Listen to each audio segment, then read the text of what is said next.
Hello everyone and welcome to the Twin Rings of Motegi for round 3 of this Japanese Grand Touring Series, organised by PURE and hosted here on Tidgney TV. This is round 3, it's 300 kilometers, the longest race that we have. The last race was of course 100 by 100 and the first one was 200 kilometers.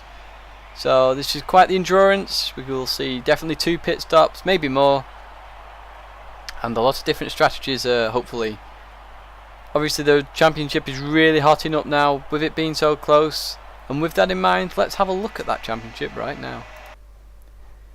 As you can see there, MSP J-Town taking the lead there with his 139 points, really securing that with his 3 out of 3 wins that he's had, and really extending that gap to Tony, who is in 2nd place. Behind him there's a really close battle, 6 points separating several drivers, and Spurgey leading that pack, moving up 6 positions in the championship. That's what those arrows and numbers represent. If there's no number, they're only going up 1 position or down 1 position. Another key one to note there is IRT Nisman. He didn't make Lounge 1 last time, he won Lounge 2, manages to stay in that championship hunt, but it just shows you the importance of making it into Lounge 1. Podium, also the biggest mover on there, 23 positions gained after his first race, which was round 2, and he didn't compete in round 1. With that in mind, let's have a look at the Constructors' Championship, which is very close indeed, with the Toyota Castrol-Tom Supra taking that lead by 1 point from the Lexus Denso Sard, showing you how competitive this really is. And only 5 points behind the Lexus is the Nissan Yellow Hat YMS Tomica GTR. We've seen the Yellow Hats fighting at Monza. There were 3 cars in that Lounge 1, 3 drivers from Yellow Hats. Only 2 of them score points, but it really that pushes your advantage to really get the maximum. Behind them there's movement down the field. No numbers on this one, but the Lexus Petronas did drop 2 positions there, as they didn't make it into Lounge 1 last time. Another bit of notice there is you'll notice at the bottom there's a Nissan Celsonic Impulse Tech GTR. A little bit different to the other Celsonic. Essentially this was the Motul Tech team who were in a GTR. That car isn't performing well, so they've switched to this Impulse Tech, and we'll hopefully be seeing them soon in a race. And we've got these Navi GTR at the bottom. They're the only 2 teams we haven't seen yet, so hopefully we'll see them soon. With that in mind, let's jump straight to the grid and we will begin the warm-up. So essentially, once again, the drivers are just going to get themselves into positions. You can't do it on Gran Turismo, place everyone everywhere. So we'll do a warm-up lap, figure out where they are, and then we'll kick this off after that lap. But where is everybody? So let's have a look at the qualifying times. And as we see, MSP J-Town is back on pole position. He didn't have it at the last race, that was Pazum's. He's back here at the Twin Rings.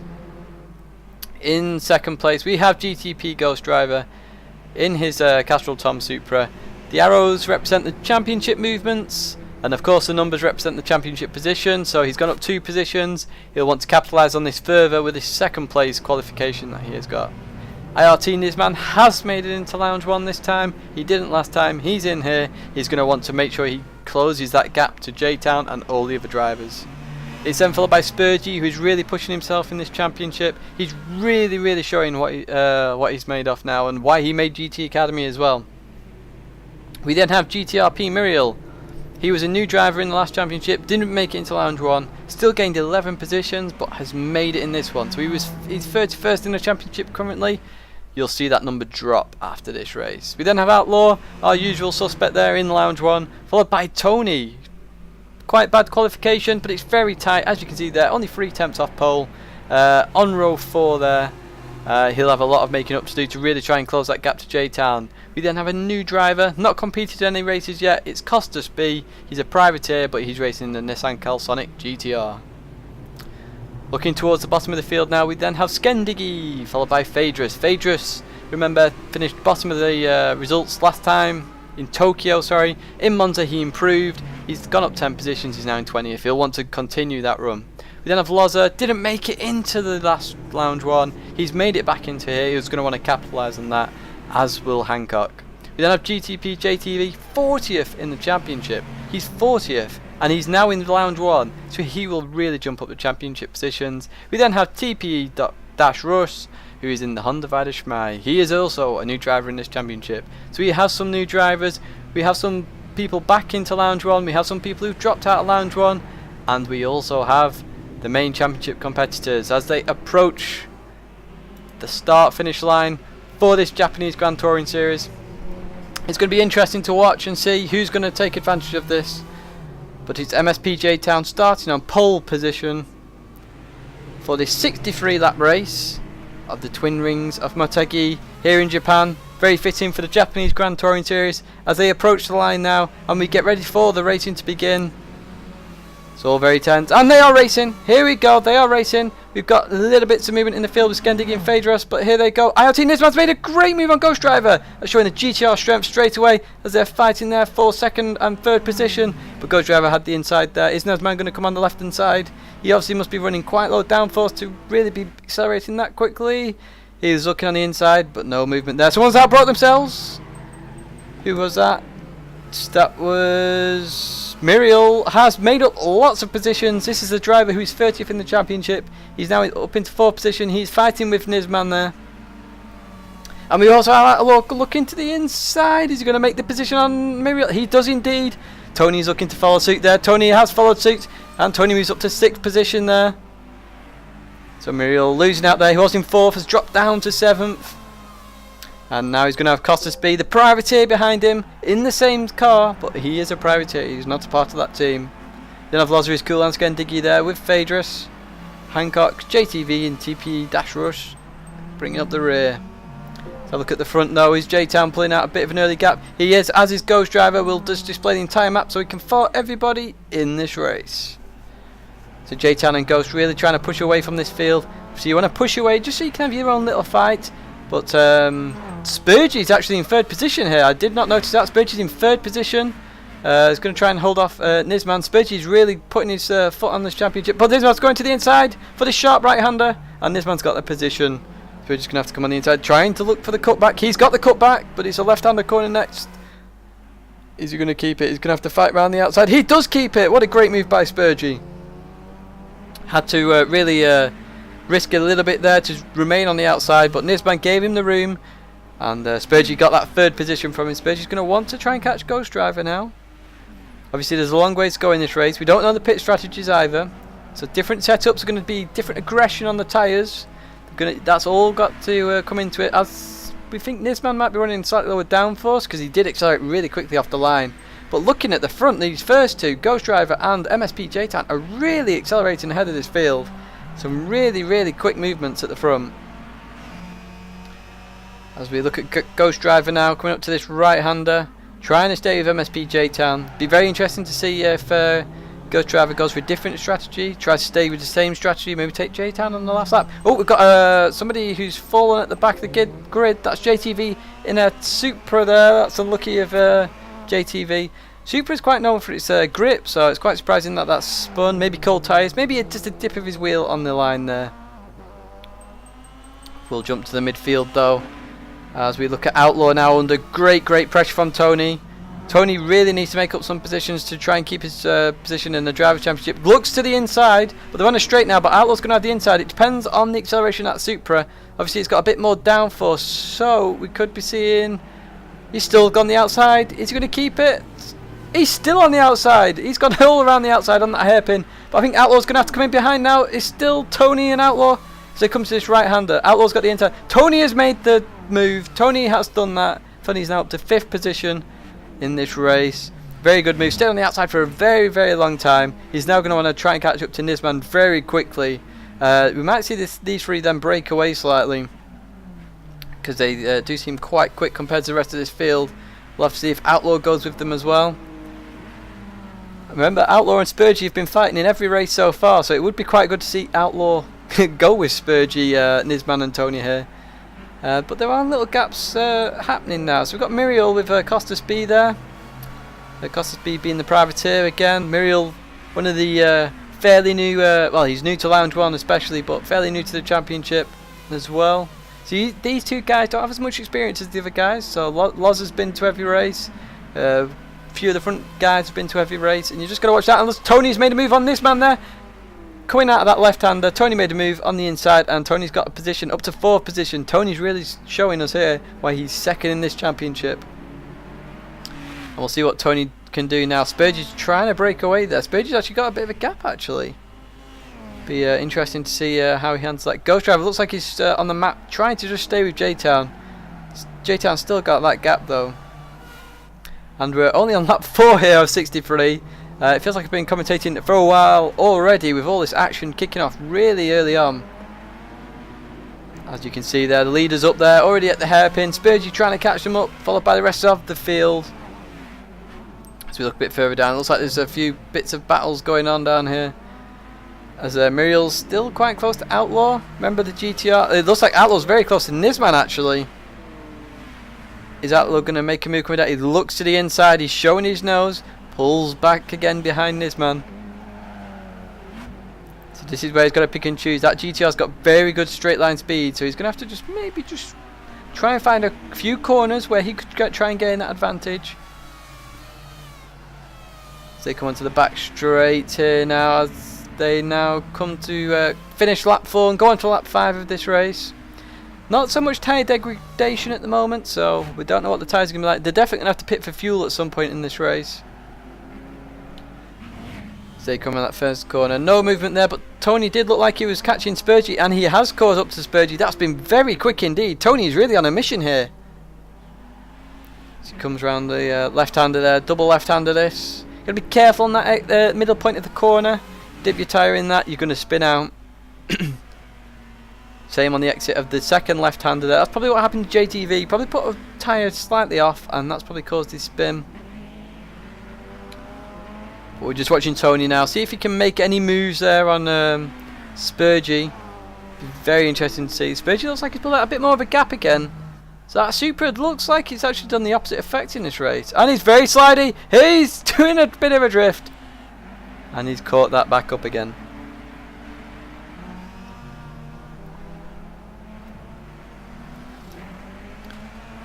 I think we'll jump back to the... oh, we've got Nisman. I bet he'll try and make a move now. Tony made a little mistake on the exit. Nisman goes to the inside. Tony's now on the outside. This is where Tony made the move, remember, on Nisman. So if Tony keeps to the outside, he may be able to do what he did last time. It looks like Tony's running a lot less downforce, actually, than previous. Because he's keeping the speed there. And Outlaw's looking very feisty as well. Really close behind them. And Tony's still on the outside. Tony likes being on the outside, it seems. And Outlaw's just there to pounce if any mistakes happen. Tony has maintained that position. Very well driven by Tony. To stay on the outside for that long. Oh, he's made a little mistake again. Outlaw's made a little mistake as well. Is Muriel going to capitalise? He's closing in on the Outlaw there. We're going to stay with Nisman now. Is Nisman? No, he hasn't made the move there. Tony defended to the inside slightly. And Tony's kept that position, but he's going to be under all sorts of pressure, especially with slipstream as well. We've got a fair few straights on this track, and slipstream can become an issue again. Obviously, it was big news at Monza. That's where all the time was gained, really. If you could get in a pair and really boost yourself. We saw that in the second race with J-Town and Pazum. They really did extend their lead. As it's really this group at the moment, that's really just where all the action is. It's going to be 4th down to around 12th position. And we've got all sorts of cars now. We've got Supras, we've got GTRs, we've got a Nismo Z, we've got another Nismo Z who was slightly sideways there. No, it was Muriel. Lozza's actually overtaken Costas there. Lozza's going to want to make up a few positions, of course, from not making Lounge 1 last time. He's definitely going to want to get up there. As we've still got Tony who's twitching, and it looks like Nisman was looking to the inside there. Didn't make a move. He's very close. Very close indeed. He'll want to make a move coming down to his right-hander. He'll get in the slipstream, and Outlaw might want to follow suit here.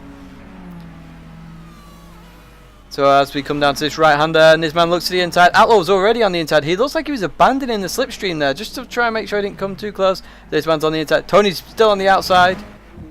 Tony gets it again. Tony's really doing well on the outside. He's maintaining more speed, and it's just costing Nisman this position here. Nisman might want to try and start closing him out. Obviously, you don't want to run a drive off the track, but you might want to start closing them off because Tony's just defending and overtaking on the outside line. As Nisman goes to the inside for the first corner, Tony's on the outside, Nisman's on the inside. It's a double apex, though, this. And Nisman, I believe, has got that. Is Tony going to come back in it? No, Nisman has definitely got that. Tony's going to have the slipstream, though. And this is double left, so Tony could dive to the left-hand side. He does indeed. But Nisman defends this time. Nisman has defended that. And retakes 4th position from Tony then. Good little fight in. Tony's going to be under pressure from Outlaw there. Tony has got a really loose back end of the car as Outlaw goes to the inside. And Outlaw has done it. No, he hasn't. Tony's defending. Tony's defending around the outside once again. But it's a right-hander. Tony won't be able to defend from this. Outlaw's going to get the position. And there we go. We see it. Outlaw has now moved up to 5th position. Tony loses 2 positions in 1 lap. Bit unfortunate, but that Supra does look a bit unstable at the rear. It looks like he's sliding quite a lot coming out these corners, being very aggressive with the throttle. Actually in the braking as well, it looks like it's moving. And there we go again, he's just tipped a tyre. That's going to put Tony under big pressure from Muriel. As Muriel looks to the inside. No, Muriel stays behind. Obviously Tony thought he was there, gave him a little bit of room just in case he was there, but that was not to be. And Tony's going to have to watch out. Nisman and Outlaw could start extending this lead. Got 4 Hondas in a row back there. Diggy through to Russ. A bit of a tyre smoke there. These tyres are going to get damaged quite quickly for Tony as well if he keeps sliding about. Straight into the pit. Straight into the pits. Now this is very tactical indeed for Tony on lap 7. He's obviously going to want to try and break away from the field here. Get some good lap times in. He's obviously quite quick because he made up those positions very quickly.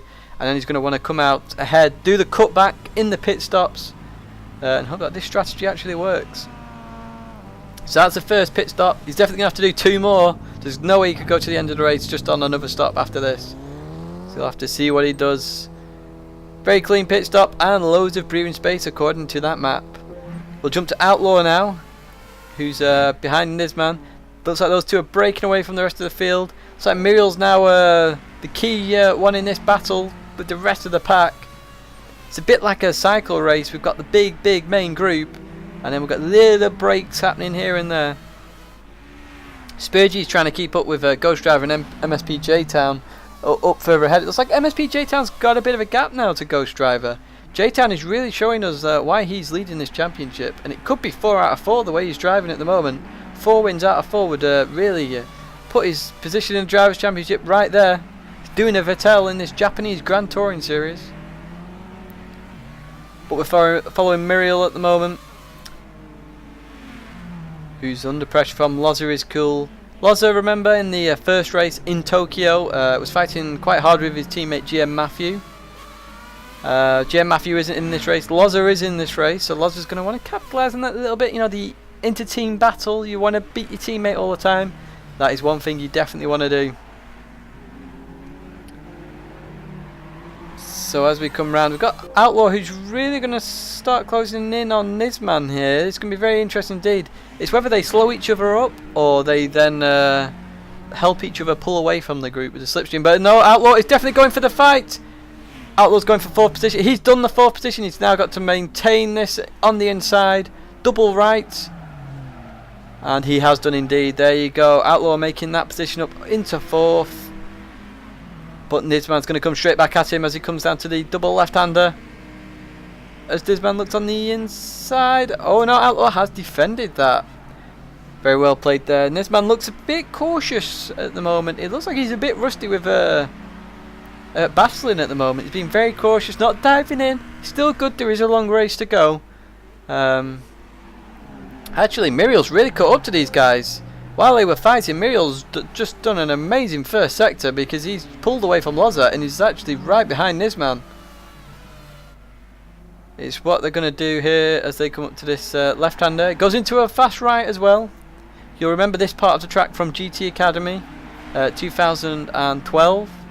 Obviously we used the East course there. And a lot of these drivers will have done many laps there trying to fight for their position. So a lot of these will have good strengths at this track, and they'll know the strengths and weaknesses of the car. Looks pretty good with those Hondas at the back.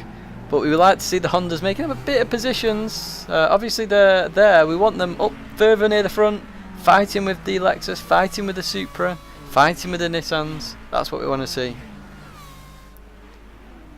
Looks like Muriel's now dropped off Nisman a little bit. Obviously the fighting between Outlaw and Nisman cost him a little bit of time. But things are starting to settle here now in Japan at this Twin Ring Motegi.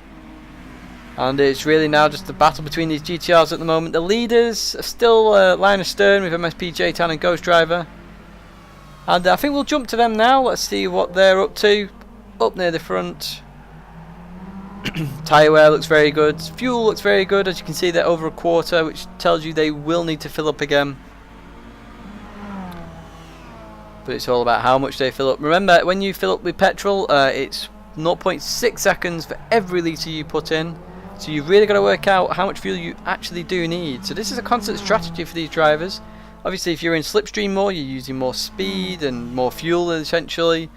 And all this has to be taken into account. So obviously, if you then pit early and suddenly you're in free air, you could use more fuel, you could use less fuel.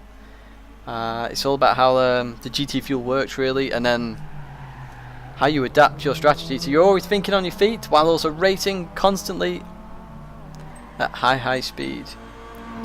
So we'll just have a look at the live timing, have a look who's done the fastest lap, and of course it is MSP J-Town with a 48.221, very similar to his quali lap there, with Ghost Driver in second position on fastest laps as well, showing you why these two are in the lead with 48.3. Then have Spurgy. Looks like he made a little mistake on the last lap. He's got a best lap of 148.6, but last lap was only a 49.0. But generally the middle pack is very close. I mean, Outlaw to Hancock is only 5 seconds difference, which is a lot between that many positions. As we'll jump to Outlaw now, see how he's doing with Nisman and Muriel. And we'll jump to full view there as we watch this Nismo's head come across the line to complete lap 10 of this race. Still in the late 148s, early 149s a lap time there, it looked like, on the timing board. So we're going to start having a look at pit strategies soon, I imagine. With Tony obviously pitting very, very early. He's doing a completely different strategy to every other driver in this race. And it's all about now what he does. He's going to want to do the cutback on this entire group basically. So when all these guys pit, Tony wants to be well ahead of them when they leave the pits basically. And if he can do that, that's his strategy good. If he doesn't and he comes out in the middle of all this again, that's his strategy ruined straight from that. So it's very early on, Tony's strategy is like decided and already stuck in, engraved basically. This middle pack now has just broken away actually. Russ has made up a few positions here. I'm not sure what's happened. Phaedrus has lost a bit of time there, and Hancock's obviously with the rest of the no, it's Hancock and Russ. The Hondas have lost time here. The Hondas are actually underperforming at this track. Obviously a bogey track for this Honda team. Both teams are here, so they might want to drop this race in the championship. Remember, each driver can drop 2 races in this championship. So if you do bad, so if Tony was suddenly to win this race, he might want to drop 2 of the first 2 races. And we got a move there.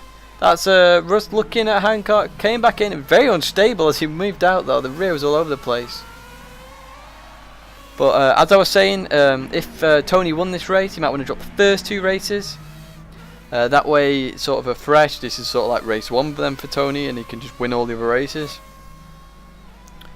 And just looking up front, J-Town has pulled a bit of a gap to Ghost Driver there on that last lap. If we have a look at the last lap, J-Town did a 48.3. It's showing no sign of tyre wear, while Ghost Driver did a 49.2. J-Town is the only person, apart from Tony of course, who has pitted, who is in the 48.3, so he's really pumping in some lap times.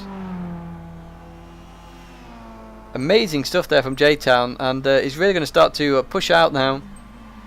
Spurgy is quite far behind these 2 guys. we'll have to be careful. Doesn't want to drop back down into Outlaws territory. Obviously we've seen these two fight at every race so far. It would be nice to see them fight again. They seem to be very well matched in these Yellow Hat GTR and the Zanavi Nismo Z. So we have a look at Outlaw now. And we're just taking note of all the tyres as well. Just making sure who's going to pit next maybe. Who's having the most effect on tyre wear. Because obviously it's setup based as well. If you have a really aggressive camber setting, that can really affect your tyres. There's something to look out for.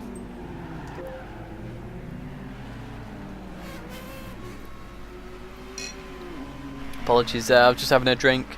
Obviously when you're commentating for this long, you do need to just keep drinking water. I've got 2 pints of water there just to keep me going. As this field has really settled down now. Muriel's doing very well there. Obviously he didn't qualify for Lounge 1 last time, but he's really showing the pace that he does have at this track. Keeping up with Nizman, he was quite high in the championship. We've got Loza is cool. He's under pressure from the privateer of Costas B. As Costas looks to the inside, doesn't quite do it this time. And Loza's going to want to keep now trying to defend that. And we've got Skendigi who's showing now the Honda and its capabilities. So if we have a look at tyre wear on this, the GTR is the one with the most tyre wear, especially on the rear left-hand tyre. But we're just going to have a look at Skendigi, see if we can capitalise on this. He's really kept with Costas B and Loza. So it's a Lexus GTR and a Honda. And Costas looks to the inside there and has done it, has overtaken Loza. It's cool to take 7th position. But Loza does the cutback and retakes that position. Skendigi's going to want to jump in as well. As he does, he's following Loza. Doesn't quite get it. Costas comes back, but Costas looking on the inside. No, Costas doesn't get it on the inside. Skendigi is staying there as well. Skendigi's got his nose in. No, he's staying behind there. Very close between these two. And those Hondas behind as well. Very close to each other. Hancock and Russ. What's going to happen with these on this straight? As Russ goes very early to the inside. Hancock stays to the outside. There was no movement up front, but Russ has got the position from Hancock. And that's Russ gaining position into 10th position. His first race of the championship and already into 10th position in Lounge 1. Just to let you know, at this race there are 2 lounges. Previous race we had 3 lounges. Back to 2 at this one. So it's all about then more drivers in this lounge and a bit less. There's 27 drivers overall in this race. As we jump to Tony to see how he's doing, and let's have a look at his lap times. What's he doing? They're faster than all drivers in front of him apart from nobody. He's even faster than the leader at the moment. Of course that's because he has pitted. So he is actually gaining time. He may jump the field here because he is catching the field. How far behind is he? 35 seconds. I'm not sure how long a pit stop is, but I'm guessing it's about 25 seconds. Which would put him a few seconds ahead of Outlaw. That's my guess. Let's see what the outcome is. And let's jump to... let's have a quick scan through all the drivers here.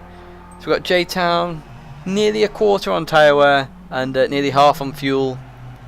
Then I have Ghost Driver, a bit more tyre wear than... J-Town, which is why J-Town's putting in a bit better that time. Obviously a bit more of an aggressive setup for Ghost Driver for the cornering aspect. And then the GTR there, not much difference between Ghost Driver and Spurgey on tyre wear. Outlaw's got quite good tyre wear there.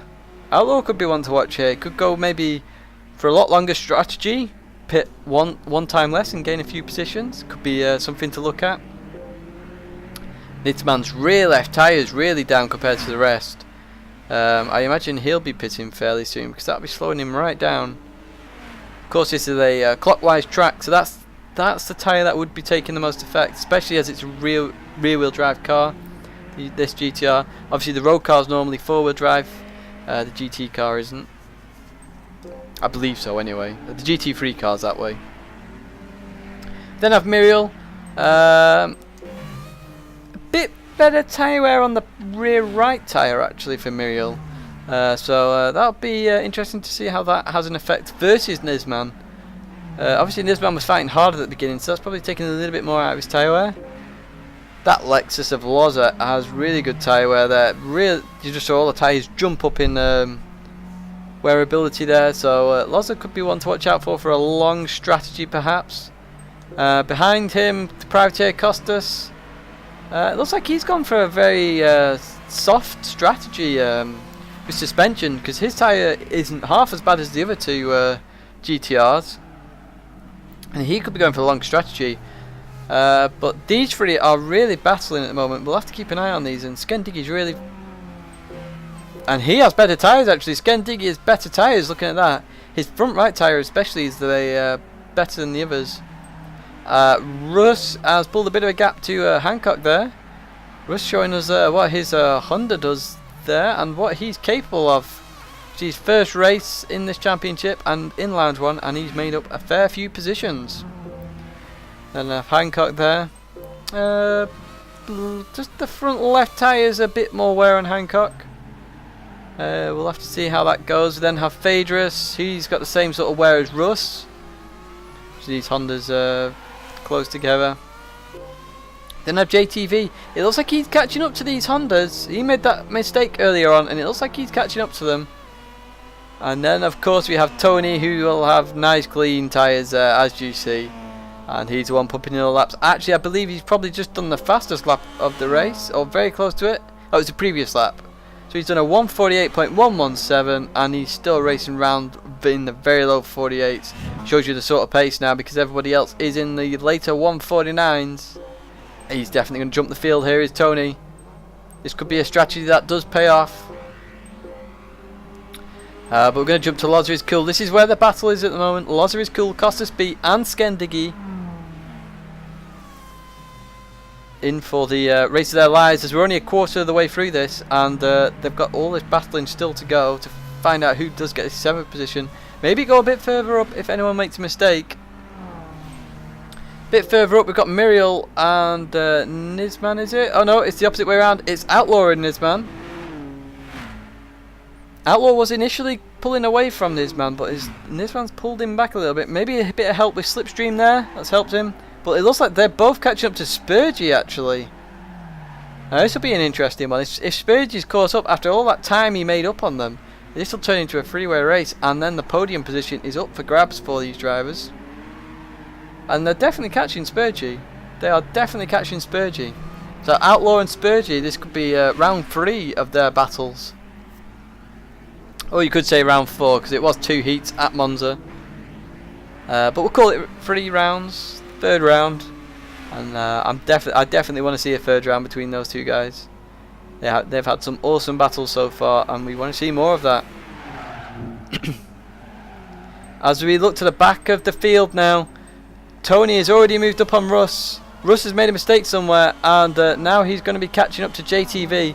Not sure where Russ made that mistake, but he was pulling away from Hancock initially, so he's lost a fair bit of time. Looks like he must have gone in the gravel trap somewhere. But this is Tony now.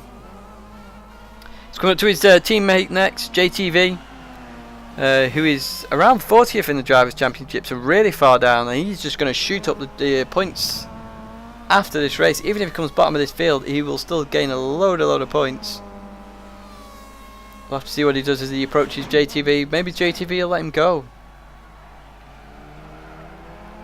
Tony comes around there, and JTV looks a bit sideways. This Supra definitely doesn't look stable at this track. They're obviously running similar setups, but that Supra does not look stable at all at this track. Obviously an iconic car, the Castrol Tom Supra. It's been in Gran Turismo ever since Gran Turismo 1. And hopefully it's in Gran Turismo 6 as well. That'd be awesome to see. And it'd be a good send-off if it won the championship as well with that. It's a really good end to Gran Turismo 5. And Tony's really putting it through its paces. He's now right behind JTV. I can only assume JTV is going to let him go here. Does move to the inside, but no, he stays ahead. Stays ahead. Tony's now got the inside, now on the outside. Obviously his favourite place is the outside at the moment. He's had some good battles with Nisman on there. JTV runs a little bit wide. Tony gets to position and he's now up to 12th position. And that did cost him a little bit, did that. And Russ has capitalised on that and has made the position, but he's going to be on the outside coming up to this hairpin. Has he done it? Russ has done it indeed. Russ has regained that position. Russ made a mistake last lap. It's now JTV making a mistake this lap. And we got Lazarus Cool and Costas fighting. So that's Lazarus Cool ahead of Costas, and Skendiggy is also still in there. Nobody else has pitted yet. It just shows you how early Tony pitted. It was 10 laps ago now Tony pitted. And they're still going round. But that could be a fault for Tony. I mean, looking at his tyres, they've got some wear on them now. So it'll be interesting to see how Tony adapts his strategy. See how everybody else adapts their strategy to Tony's. But it's this battle at the moment between Lazarus Cool, Costas B and Skendiggy. This Petronas Toms was quite popular at the first race, of course, with GM Matthew. That battle was raging on throughout. Loza then made a lot of positions up in that race. He really pushed himself out of the pack, the main bulk of the pack, and really pushed himself up the field. Was unlucky not to make Lounge 1 last time, and then he's back here in Lounge 1 this time. See, a fair few drivers missed out on Lounge 1 last time. He had a lot of new drivers in there, and it just shows you, if you don't make that Lounge 1, you don't have the chance to get the extra points. If you think about that accident at the end of Monza between the between Spurgey, Tony, Ghost and Outlaw, imagine if you're so close to that battle, you suddenly gain a load of points just from that one battle. That one accident that happened, you gain loads of points, and that's why it's key to try and get as best as you can in that qualifying. Qualifying, remember, is basically 2 laps, 2 flying laps you have 1 out lap, 2 flying and 1 in, and essentially your fastest lap out those 2 laps gets you your grid position. We haven't seen some drivers since Tokyo. Wardez, remember, the organiser, hasn't been in Lounge 1 since. Be interested. Someone's just dived in the pits there. That was Skendiggy diving into the pits, I believe. It was indeed. Now we'll have to see where Skendiggy comes out. So this is the, I believe this will be the first of the main stopping points now. So if we work out a pit strategy, we've got 18, maybe go to lap 36 next time. So you double 36, could go to 48 and then home. That would be quite a long last stint though. So that'd be interesting to see. But that means he's on a 3-stop strategy.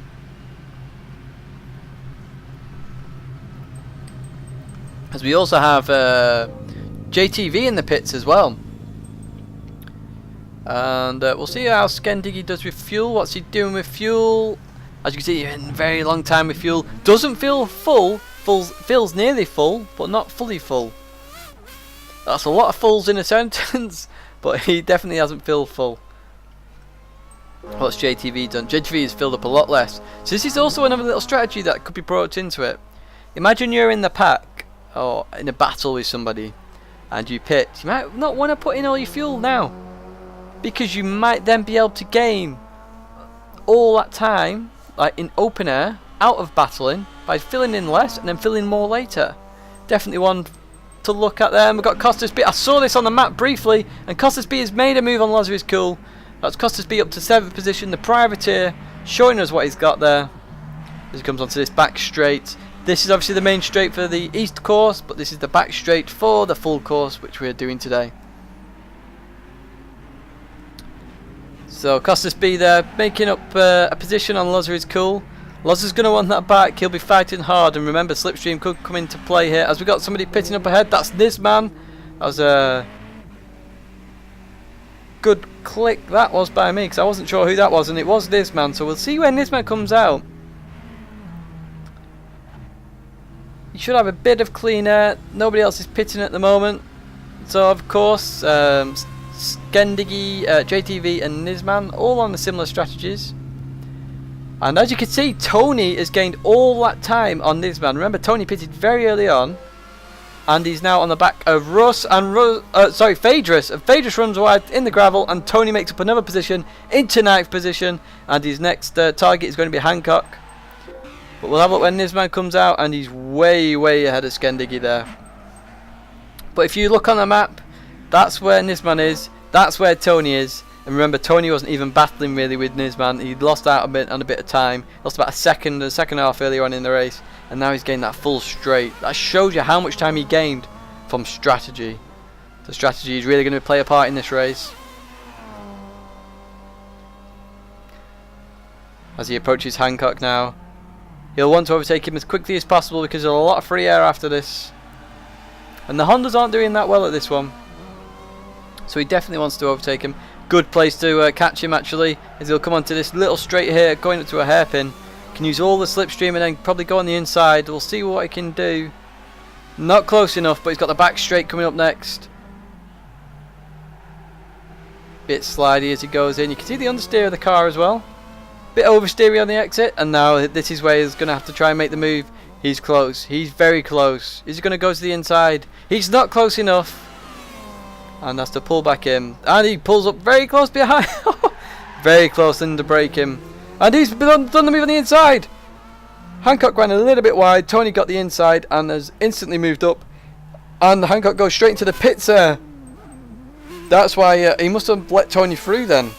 And that's what's happened there. We've got a lot of people in the pits actually. Who have we got in the pits? We have Outlaw and Costas B in the pits. So Hancock's in the pits now as well. Somebody's just coming out the pits, I believe. Who's that just coming out the pits? Somebody just came out the pits. Are they a lap down?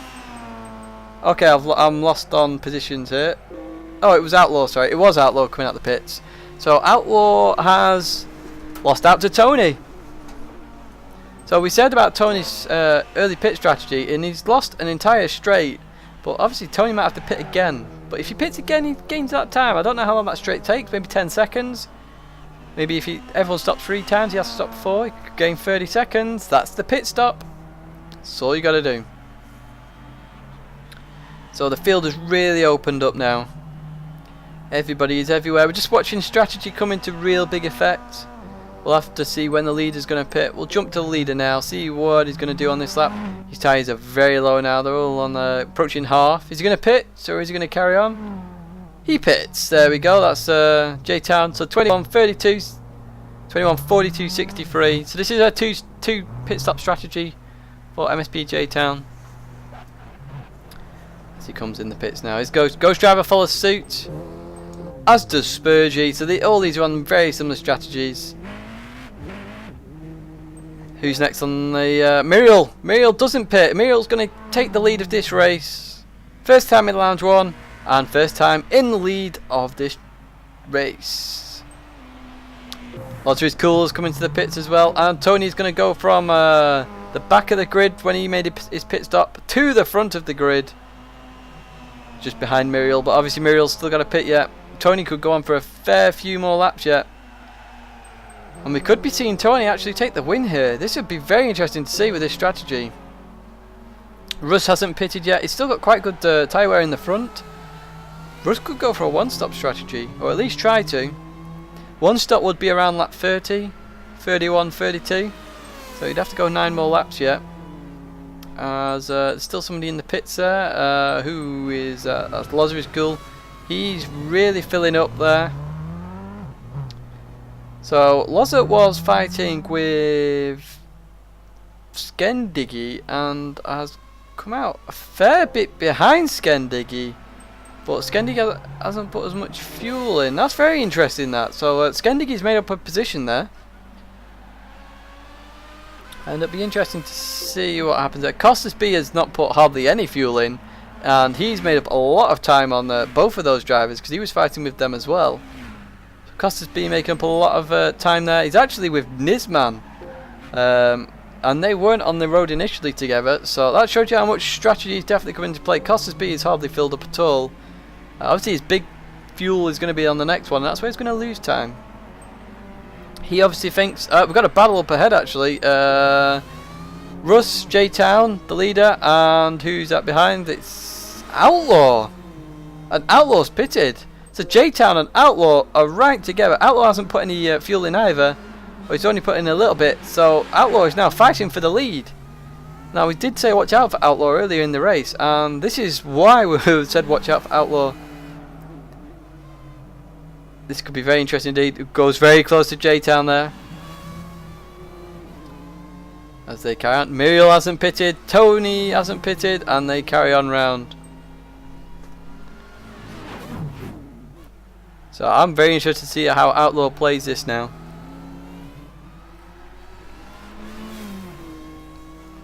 As J-Town is now going to start to look to the inside to overtake Russ. Outlaw is now approaching him as well with Slipstream.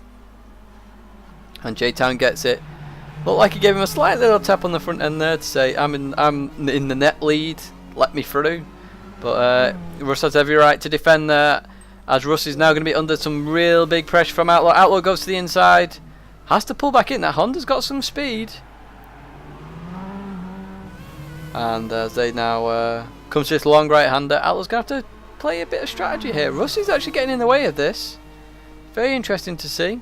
If Russ can actually stay with the leader, he could pull a bit of time back. It very sideways.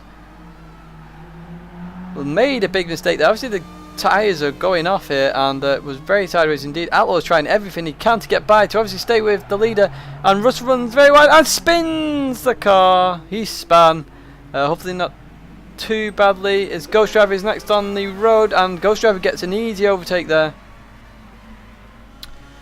Now, how did Ghost Driver do with fuel against J-Town? He's not got as much. Outlaw has actually really performed here on the pit stop strategy anyway, and we could see Outlaw really go for the win here. So at the moment I would say the lead is between Tony, J-Town, Outlaw and Ghost Driver. Those four are definitely battling it out, and it's definitely strategy that's going to come into effect. Muriel still hasn't pitted. He's definitely going for a one-stop strategy, and Muriel could be in with a shot as well. I mean, you look at the gap, he's got a straight and a few corners between him and J-Town, and if he's going for a one-stop, he's definitely on for it. If we look further down the field, we've got Russ now. Obviously he made a span earlier on, he's now behind this man. This man's overtaking him, but is Russ going to do a little cheeky overtake coming to this double left? Obviously he's got Slipstream here. No, he stays behind her. He's obviously going for a one-stop strategy as well. Now, Russ was fighting with JTV, and it's the same sort of situation where Muriel had a corner and a few straights to J-Town. Russ has the same sort of situation with JTV, so that's obviously strategy. And Loza is cool. Has lost out massively in these pit stops, really lost out, and he's going to have to push really hard to try and get back into this. And who's next on the list? We've got Costas B and Russ, the two newcomers to this championship in this race. They're fighting out there. Costas obviously making a lot of positions in the pit stops, with the fuel strategy coming into effect. A nice little bit of strategy coming in here. We've got tyres strategy, fuel strategy, and just positional strategy as well. So it's very interesting to see.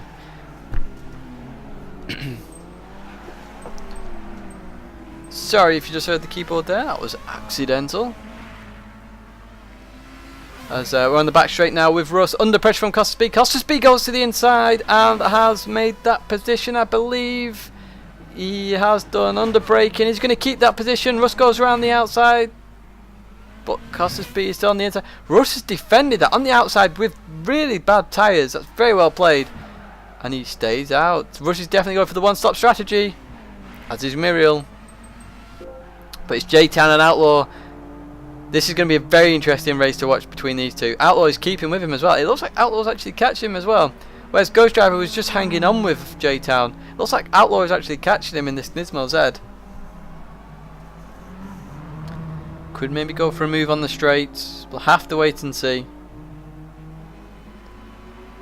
As they come on the straight there with J-Town. Yeah, no, J-Town's still got that. As they come on to braking. Very nice view there of them braking. Still the front end dip as they go sharp on the brakes. Have a look at Tony's tyres now. They get into the sort of state that J-Town's was, and Muriel's only a bit further behind there on tyre wear. This is going to be very close. Very close indeed. I'm not sure whether Tony's now going to try and go to like lap 32, 33 and then try and one-stop the rest of the race. But it looks like he's very aggressive with his tyres, so I can't see him doing that. As we have a bit further down the field, who's that? It's still Costas B and Russ having a little bit of a ding dong battle there. We've got Spurgey, who's lost out quite a bit on the pit stops. Now he was running in 3rd place, but if we have a look at all the drivers who have pitted above him, so he's lost out to Outlaw, lost out to Nisman, lost out to Costas. So he's lost out in a fair few positions, but he has filled up, and I don't think he'll be fueling up any more in this race. Or maybe a little bit, but not as much as the rest of them. So I think a few of these drivers are definitely going to have to do a big fill up before the end of this race. As Muriel stays out again, lap 26, he's still out there. And we'll have a look at his last lap times for Muriel. A 1:51, flipping heck. And J-Town is catching 3 seconds a lap. So this is where 1 stop versus 2 stop is going to come into play. Now pit stop looks like it's around 30 seconds. Maybe in 35.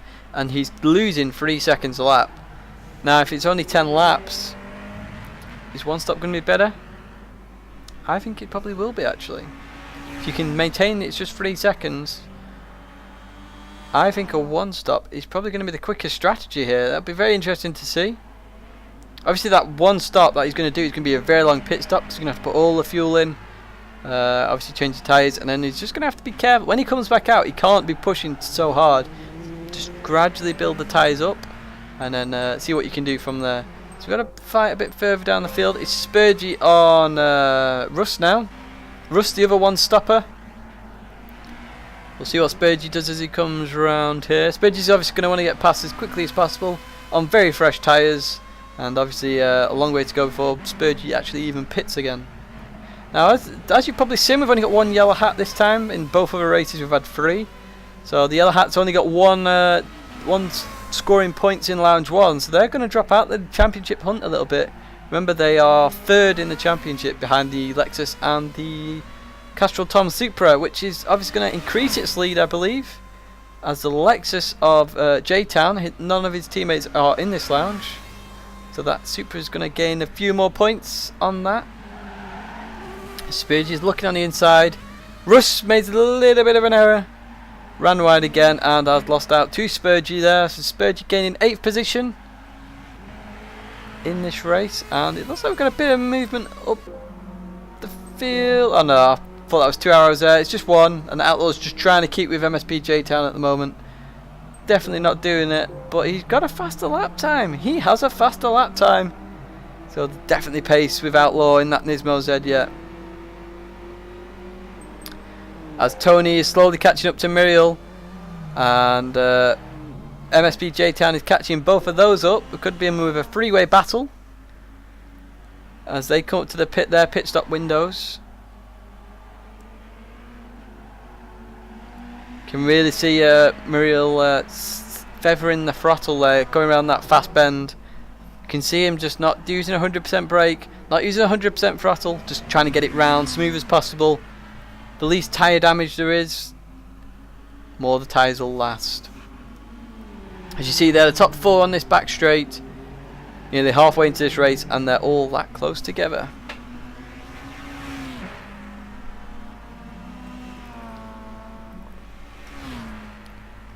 Obviously when we hit the halfway point, we will have done 150 kilometers, and we are doing a total of 300 kilometers in this race. Grandstands don't look very busy there. I would think they should be in this race.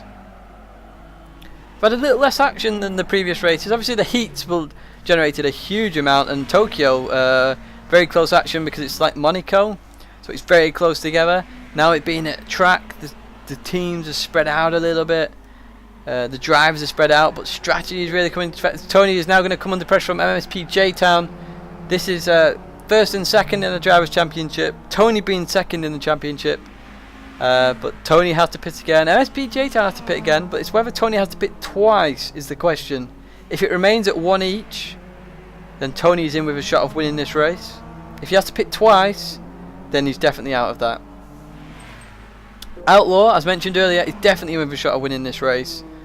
It's just his fueling strategy is a very, very different to MSP J-Town's. It's how long he has to fuel in there. Muriel is definitely in with a shot of winning this race. Of course, one-stop strategy. I believe it's probably going to be the quickest, but only just. He's just got to really put that to effect.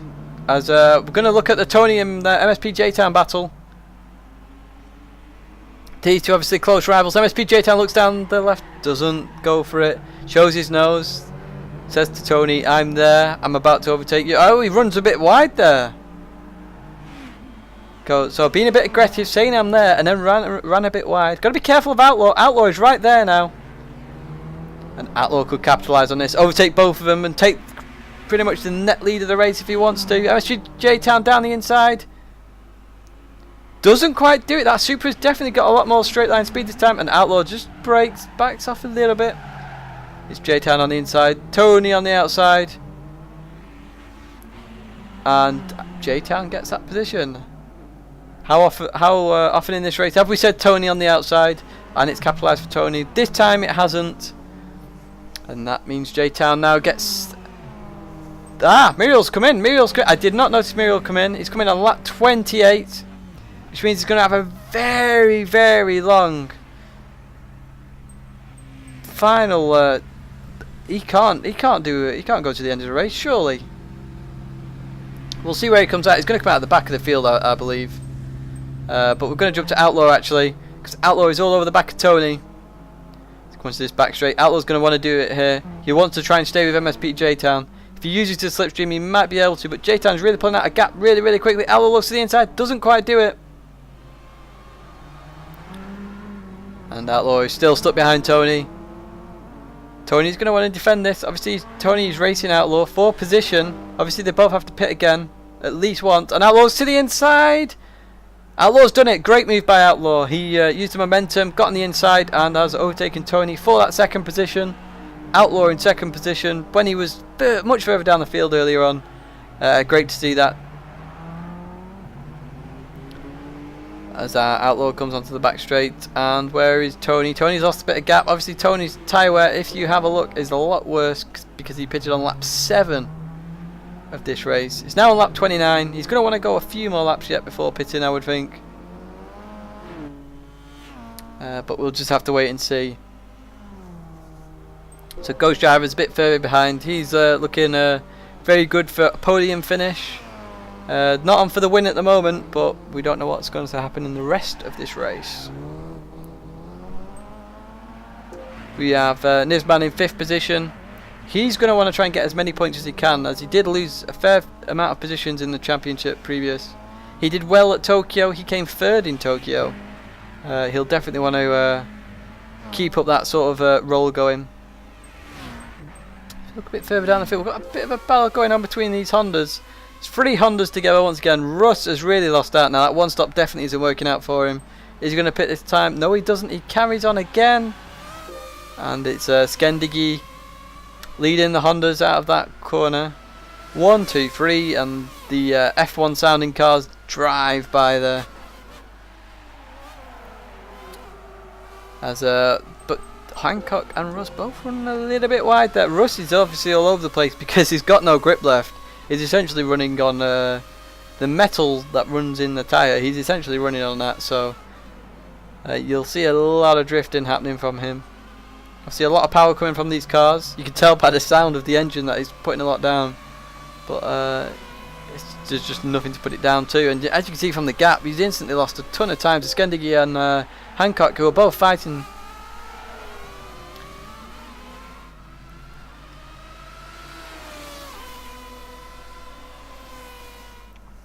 So you come round again. It's this fast left and fast right.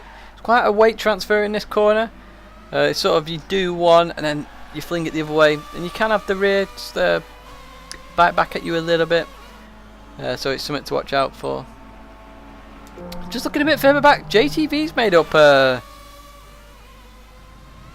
bit of time here, because Loza is cool is still in 12th position. I believe Loza was in 12th before, but JTV made a mistake earlier on, and has he done... it's fuel. I wondered why JTV was so far ahead of... competing with Loza there.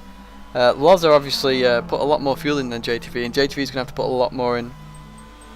Muriel is at the back, of course, after that long one-stop stretch, and runs a bit wide and spins! Wow, you would think I knew that was coming. I have not seen this race up to this point, and I managed to catch that briefly. So Muriel obviously pushing hard, pushing a little bit too hard. That'll damage his tyres slightly as well. Got to remember that. And he's going for a one-stop strategy, so that's going to cost him a fair bit. MSPJ Town with the gap now to Outlaw of 2.2 seconds, followed by Tony, who is another 3 seconds down the road. Ghost Driver catching Tony now. If you remember at Monza, these two had a little bit of a battle between each other.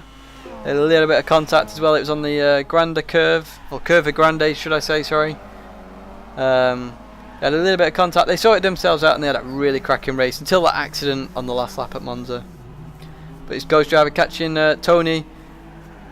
Tony obviously with the more tyre wear. I believe probably Tony's going to probably want to pit this lap or next lap. And he's going to have to pit again, isn't he? Tony is going to have to pit again, which means he is going to pit and then come out wherever he comes out. He's going to have a very hard last stint on the tyres. But Ghost Driver looks to the inside.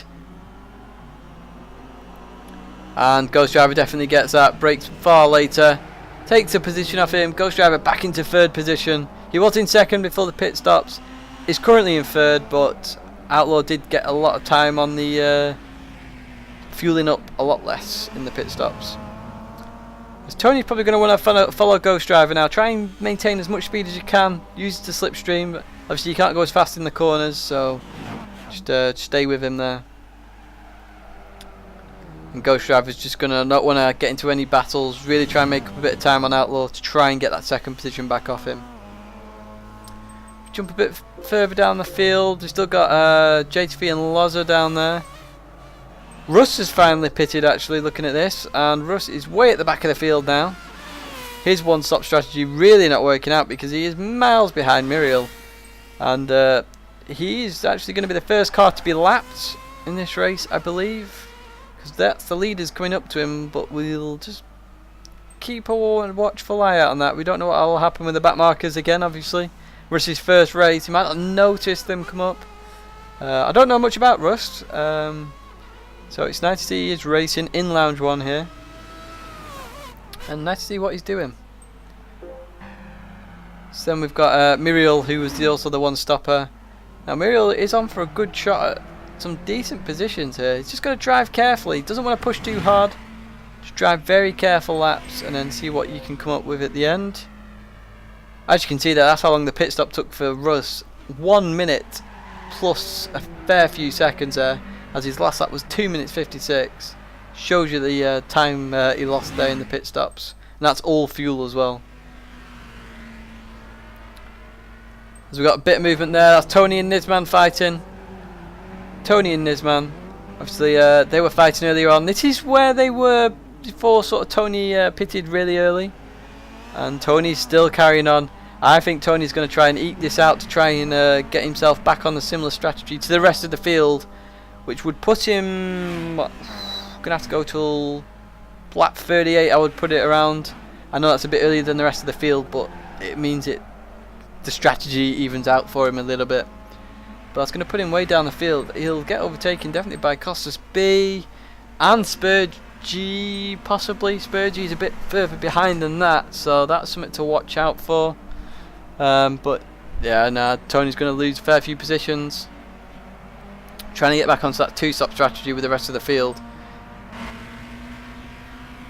Spurgey is all out on his lonesome there in 7th position. He was in 3rd position before all the pit stops kicked off, so it'd be nice to see where he comes out after everyone pits again. So there was only Tony who was probably going for a 3-stop strategy. There was also one of a driver. Who was that driver? We had Tony, and we also had, I can't remember who was the other driver now. That was going for a 3-stop strategy. Probably one of the Hondas. Probably one of the Hondas, I believe. Sorry, I can't remember that, but long race. We've been 1 hour and 1 minute in this race so far, and we are only halfway. So let's see what this second half does bring to us. The field is very well spaced out, so we're just looking for battles now in the field. MSP J-Town, by the way, has won every race so far. So we've done 3 races. We had 2 at Monza, the 2 heats, and then obviously the 1 at Tokyo. He's won all of them. He only just won at Monza in the second one, the second heat. That was a fight to the line with Pazum. Pazum's not in this race. I don't believe he's actually racing in the second lounge either, so this will be his second dropped race. So we'll see what Pazum could do further on in the championship. But yeah, J-Town has won all of them, and he's currently winning this one as well, so that would be 4 out of 4, and at that rate of going he's doing a Vettel and sort of winning every race so far. I am not sure what these drivers can do to beat him really, other than obviously sabotage his car. But this being Gran Turismo, you can't really do that. As we've got Costas being Spurs just moved there on my list, but they didn't move. I think this race has been the one with the least amount of damage on any car. I've not seen any damage whatsoever. It's nice to see. Obviously it's not as tight as Tokyo, and it's not as close racing as Monza. And we've got somebody in the pits there actually. Who's in the pits? It's Tony in the pits. Tony's in the pits. There was me waffling on, and I missed Tony going in the pits. So lap 33, which means he's got 30 laps to do. Now he's done on the last stint, my maths here, 27. Because I have to do 6 more laps than what he's done. I don't reckon he can do that. I reckon he'll lose far too much time. But we'll have to wait and see. We'll have to wait and see. He could do another stop and really just absolutely push the tyres to the limit. Or he could go really casual now. We'll just have to wait and see with Tony and where he comes out. Muriel's obviously much further ahead. He's doing a one-stop strategy from what we've seen. And if that's the case, he's ahead of Tony at the moment, which is very good going. As we just jump to Outlaw, who's in second position, and J-Town's in first position, and J-Town is catching up to Russ there. There you go, there's the Honda. And that's going to be the first official back marker we've really seen in this championship. And obviously it's the longest race, so you do expect it. Russ made that mistake earlier on at the sharp left before the mini back straight. Before the main back straight. So they got the mini back straight and then the main back straight. I really should learn these corner names and track names really, shouldn't I, with the different sections, but that's where Russ made the mistake, and MSP J-Town is catching him now to lap him. The field's pretty much spread out now, everyone's in their own race. It's all going to be strategy now, and whether you should push a little bit harder, maybe not push as much, and save the tyres. As J-Town now comes on this is the mini back straight I was on about. So the corner before, that's where Russ made the mistake and span a little bit. And now they're on the main back straight there. J-Town definitely catching him at 100 pace or knots there. And they're going to come down to this right-hander. So if the finished in a way that Tony is not in second position, J-Town is going to have a huge lead in this championship. A huge lead. Now each position is really separated in this lounge by 2 points. Plus bonuses. So the podium finisher gets 3 points, I believe. Extra. And then you also have fastest lap as well. So if we look at fastest lap, who's got that magical lap time that everyone's after? So Outlaw's on a 0.150. We've got Tony on a 0.117. We've also got Costas B on a 0.161, but it's Tony's 0.117 that's just got it at the moment. So 3 drivers on 0.1s, and we've got MSP J-Town on a 0.2. So you know, J-Town might want to try and push that a little bit harder. He doesn't know what the fastest lap is. They don't know in this race, but they will find out after the race who's got that. Obviously you get a sense of understanding that obviously someone's had a bit of slipstream, they might get that 0.1, and they need to really push the 0.0s or even getting a 47 to really get that lap time. We saw that at Tokyo, the second sort of stage of the race where people actually managed to get the faster laps because they understood the cars more, and we may see that again here. But we're just following J-Town now as he's slowly catching Russ there. Russ being in 14th position, J-Town in 1st position. And J-Town is actually really controlling this race really well now.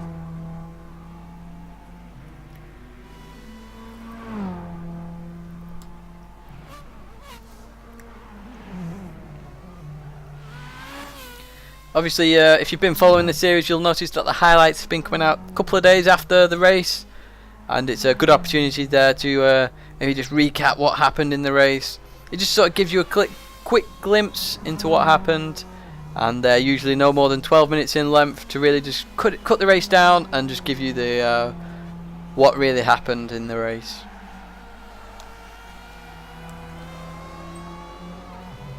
But there's nothing more like a live race.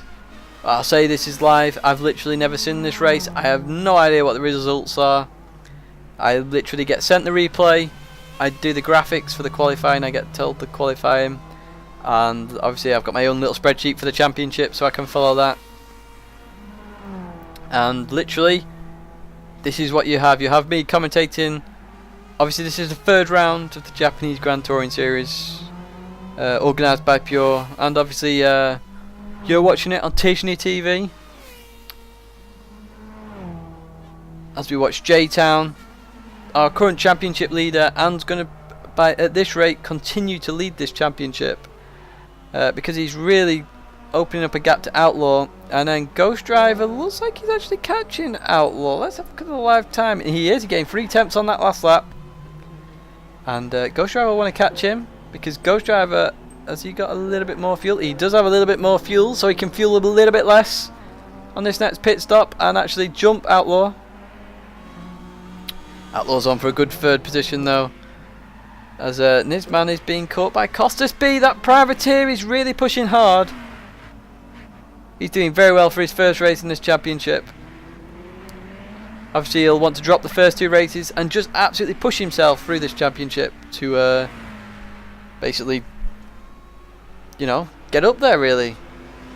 Obviously win that, the privateers, would be a really good achievement for Costas B. So we'll have to see what he does. So this race is really spread out now. Skendiggy's on his own, and it's Hancock next down the list. Loza is cool, all out on his own. He's actually opened up a big gap to JTV, who's lost out on Loza. It's got a bit of damage. There's the damage we're looking for. We've not had damage, we now have damage. It's a rear left tyre there, or wheel, something around that sort of setup. Could be a suspension as well. Something wrong with that car, and that's causing Phaedrus to catch him up a little bit. So we will keep an eye on that as well. And then we've got Muriel, obviously doing a one-stop strategy, so he's completely in a different zone to everybody else on where he's on strategy, as is Tony, so he's doing a 3-stop strategy. And then Rust being caught by the leader, MSP J-Town.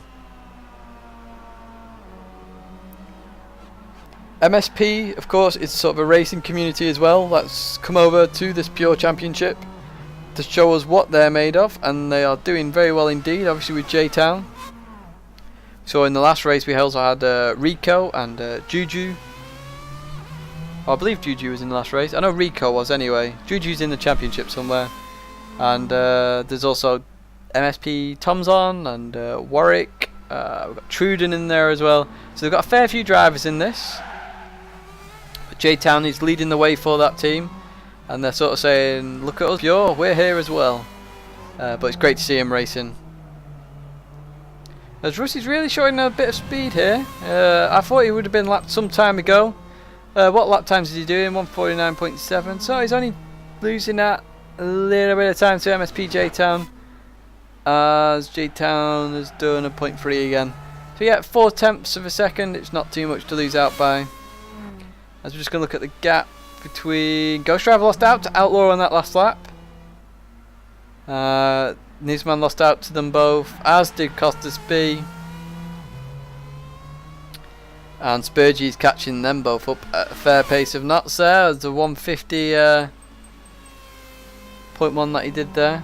We then have Skendiggy come across the line. What time does he do? 150.4. So they're all in the 50s really. Obviously they're coming up to their second pit stop sort of area now. We'll have to keep an eye on pit stops, see who comes out where.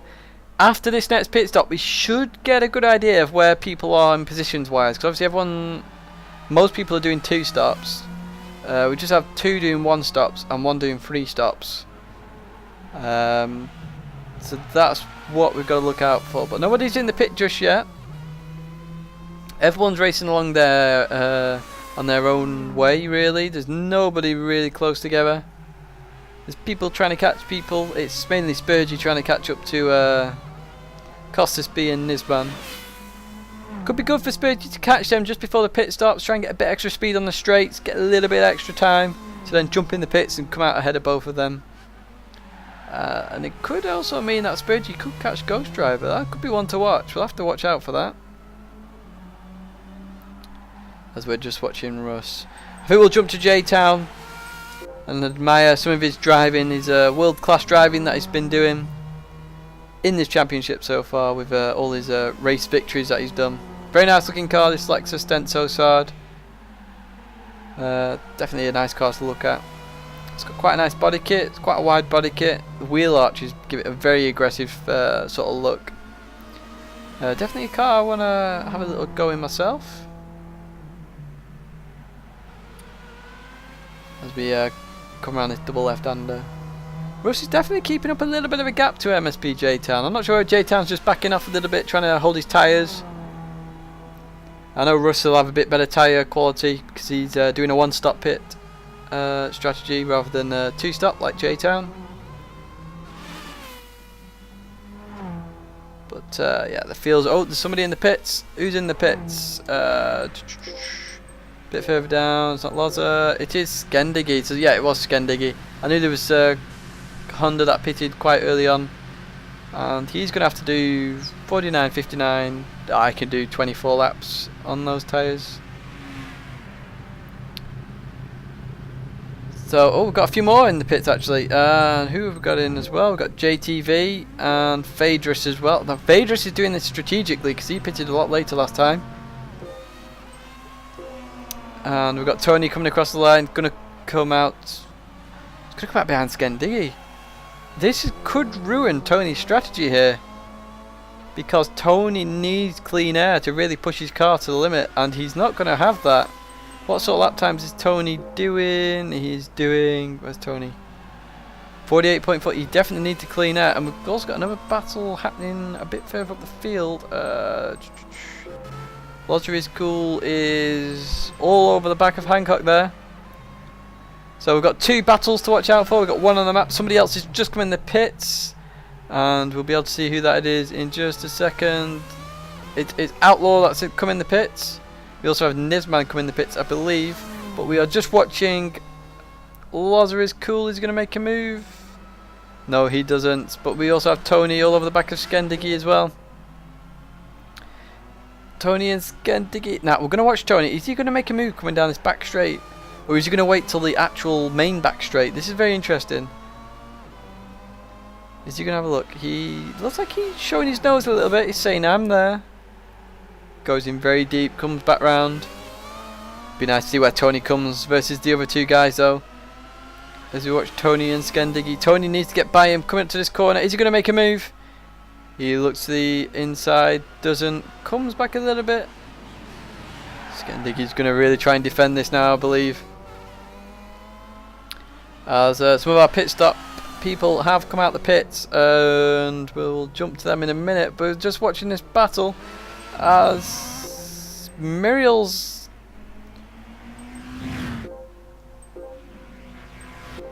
There we go. Yeah, so Outlaw's lost out a huge amount of positions. Obviously, he had to do a big fuel stop, and he's lost out massively. So Nisman is now in a net 4th, I believe. Looking at that list, it's all about now who's going to pit when. So we've got MSP J-Town, who's in the lead, who's now catching up to 2 back markers. So it's Russ and is that going to be JTV? It is JTV in the Castrol Supra. He could play a part. He could be a bit of a naughty driver. Try and hold him up. Try and let Ghost Driver and Tony catch up a little bit of time. Could see that. Let's keep an eye out for that. A bit further up, we've got Tony and Skendigi. Obviously, Tony needs to get by him as fast as possible. But Skendigi's putting up a bit of a fight.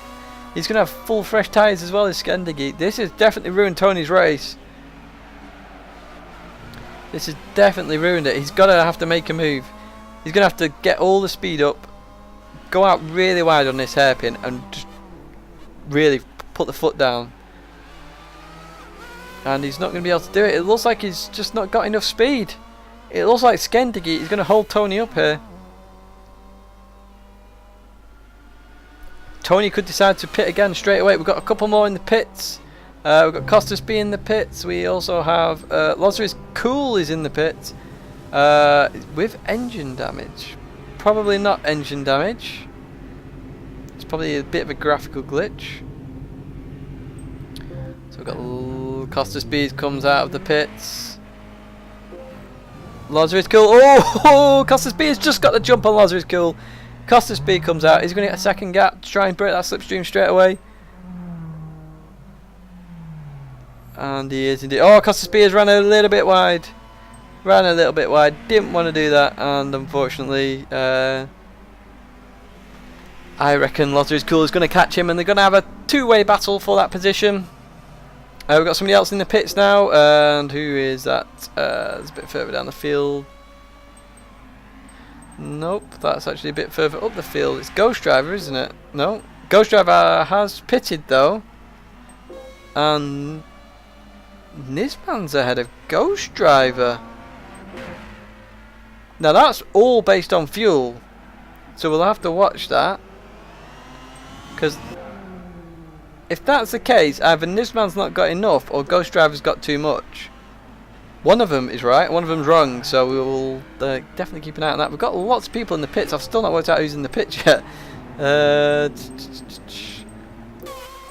So we've got Spurgey and MSP J-Town, yeah, so the leaders there in the pits, and we've got Hancock coming in as well there.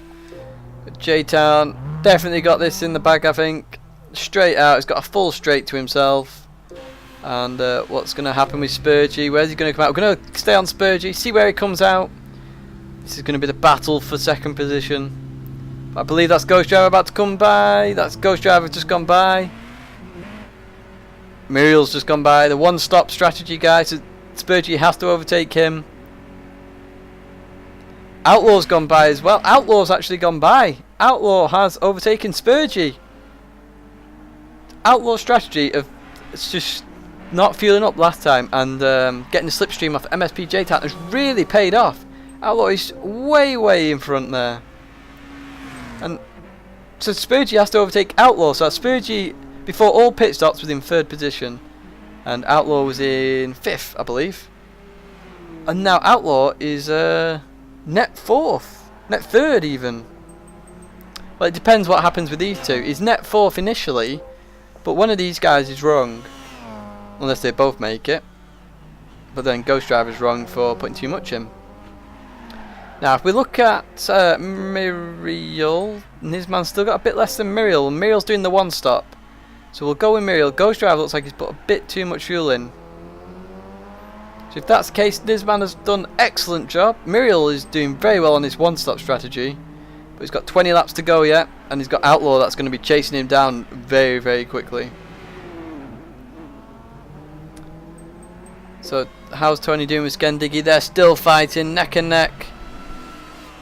Is Tony going to stay out till the end? That's another question we need to answer. Most people have been in the pits now, I believe. Who are we missing? Nope, that's everybody that's been in the pits. I can't see anybody really too much out of position. So this is actually your positions so far in this race. There's only Tony that's probably might pit. Again, there's only Tony. So you've got MSP J-Town. Followed by IRT Nisman there in 2nd position. So Nisman's gained a net position of 2 from the pit stops. We then have Ghost Driver who has lost out on a position. Followed by Muriel who has gained a ton of positions. Muriel is doing a one-stop strategy as well. We then have Outlaw who's gained a few positions. Spurgey who's lost out quite a bit there. We then have Skendigi who has gained a lot of positions actually. The Hondas weren't doing very well, they were sort of 9th and 10th. Scandigi is now up to 7th. Tony has lost out quite a bit, and we'll have to see what he does towards the end of the race. Then I've Costas B. That is sort of where he was before the pit stops. Loza, who has sort of in the same position as well. Then we have the Hondas of Hancock and Phaedrus, JTV in the Supra, and then Russ. And then we just saw Tony there have a little bit of a mistake. Doesn't want too many of those. And it looks like he's really lost out to Scandigi here. He'll be really gutted about this, I would think, because his strategy relied on him probably coming out ahead of him and really fighting with Spurgey, because Spurgey is sort of where he wanted to be, because Spurgey was 3rd before all the pit stops. But he's just not there. Scandigi has gained a lot of positions throughout these pit stops. How's Scandigi's fuel? Ah, that's fine. That'll get him to the end of the race. We'll jump to Muriel now, because I believe Muriel's going to come under pressure from Outlaw.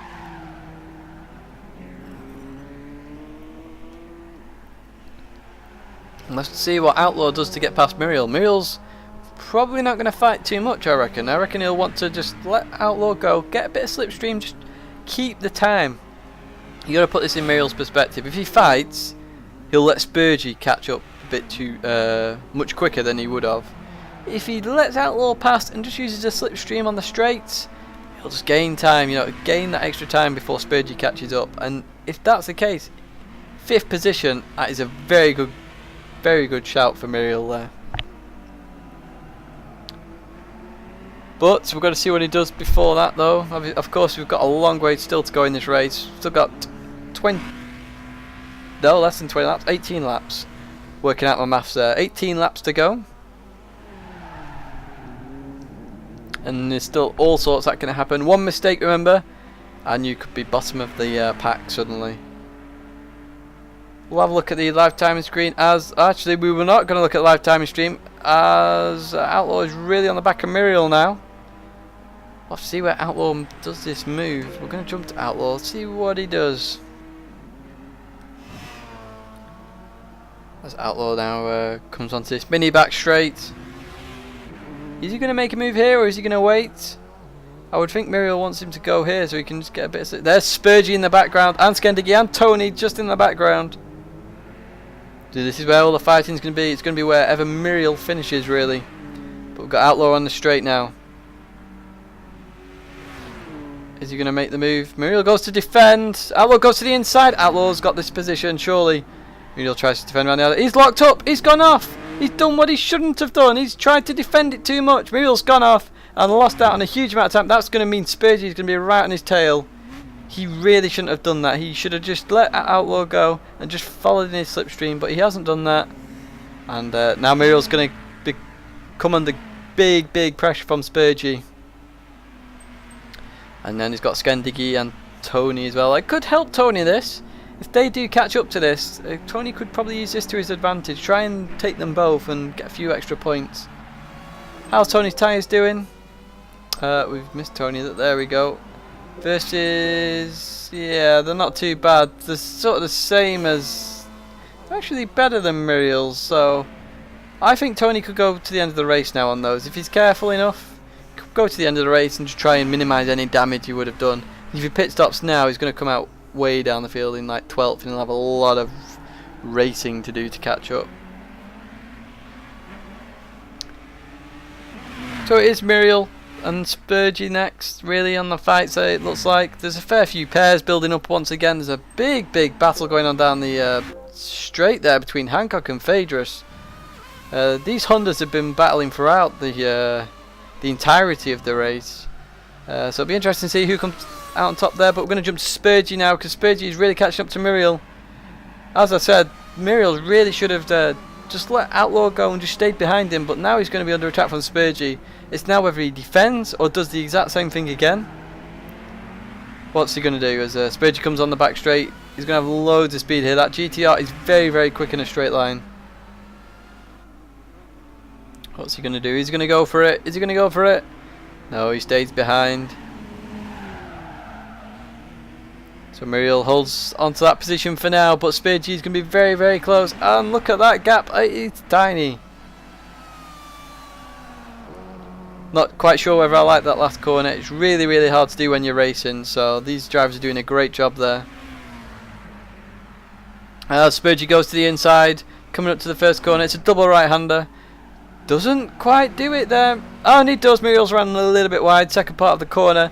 Spurgey gets it, and Muriel moves down to 6th position now. Still doing very well for a one-stop strategy. Really, the only people is everybody on this straight. So, who is on this straight? It goes down to Lozer is cool. The lowest he'll really finish is 10th if this doesn't go to plan. Just got to keep going though. Try and make sure he doesn't lose out on too much time. He's doing 150s at the moment, which is not what he wants to be doing actually. He wants to be in the 49, so he's going to have to pick up his pace a little bit. So these other guys are going to catch him very, very quickly indeed. So everyone starts to space out a little bit again after all these pit stops. Everyone is spacing themselves out. Remember, Muriel actually span a little bit after his pit stop. That cost him a little bit of time.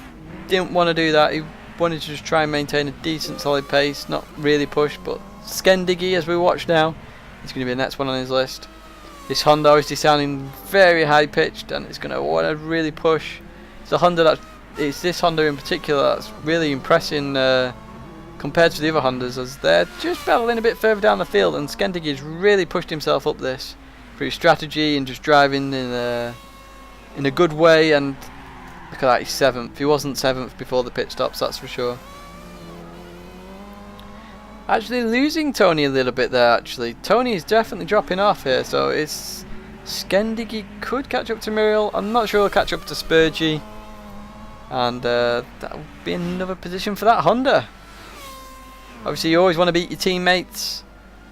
That's sort of your first competition. Obviously you got your Drivers' Championship, then your teammate, and then friends and everything else. But your inter-team rival is always up there. We've all seen what Vettel and Webber do when they compete, and we've all got that good battle between Rosberg and Hamilton. That's always a nice battle to see, that one. We've got this one here then, Tidgney, Hancock, Phaedrus. Not sure if any of them are in the Toto and Shimai, who's in which one. Is it going to let me find out? No, it doesn't highlight it. We might be able to find out in the live timing actually. Honda, Vida, Super. No, it doesn't tell us. So we've got to guess who's the Toto and who's Shimai. As I can't remember off the top of my head.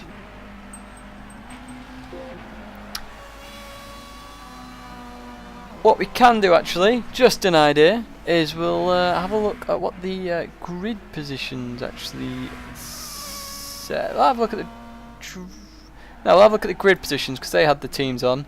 So we had the Hondas are all in the bottom lot. So we got Tidgney in our Toto, and we got Phaedrus in Shimai, and then so it's only Tidgney in the Toto, and he's the one that's actually doing the best out of these Hondas. So Tidgney is really showing us that a Toto Honda is the best. Should be with a Toto. But it looks like Tidgney is making a move on Muriel round the outside, and it looks like Muriel might have made a mistake there. And it's going to be Tony next on the list to try and overtake Muriel.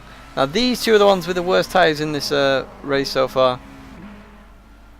And we'll see where Tony does it. Costas B is then next up on the list. Who's that in the pits? Somebody is in the pits actually. It's JTV. Oh, he's retired there. JTV is retired from the race. Not sure what's happened there. Obviously, he must have just been lapped and then he's just pulled into the pits there to make sure he don't get in the way. But we're going to go jump back to Tony because it's Tony and Muriel. This is the... Well, Tony's on a 2-stop now. We thought he might be on a 3-stop initially, but I think he can go to the end of the race with what he's on. Muriel was the 1-stopper. And unfortunately, he's about to lose another position to Tony and Costas B, and Lozer is cool, and he's just going to have to hope then that none of the other guys catch him. Tony is now on the inside. Tony's on the inside. I don't think I've ever said Tony's on the inside this entire race because he's always been on the outside, but Tony gets it on the inside. 7th position for Tony. Muriel drops to 8th, and it's the privateer of Costas B next on Muriel's defending list. Costas B could also be on for overtaking Tony actually. Be a good result for him. That'll be 7th position. But we'll have to see with that.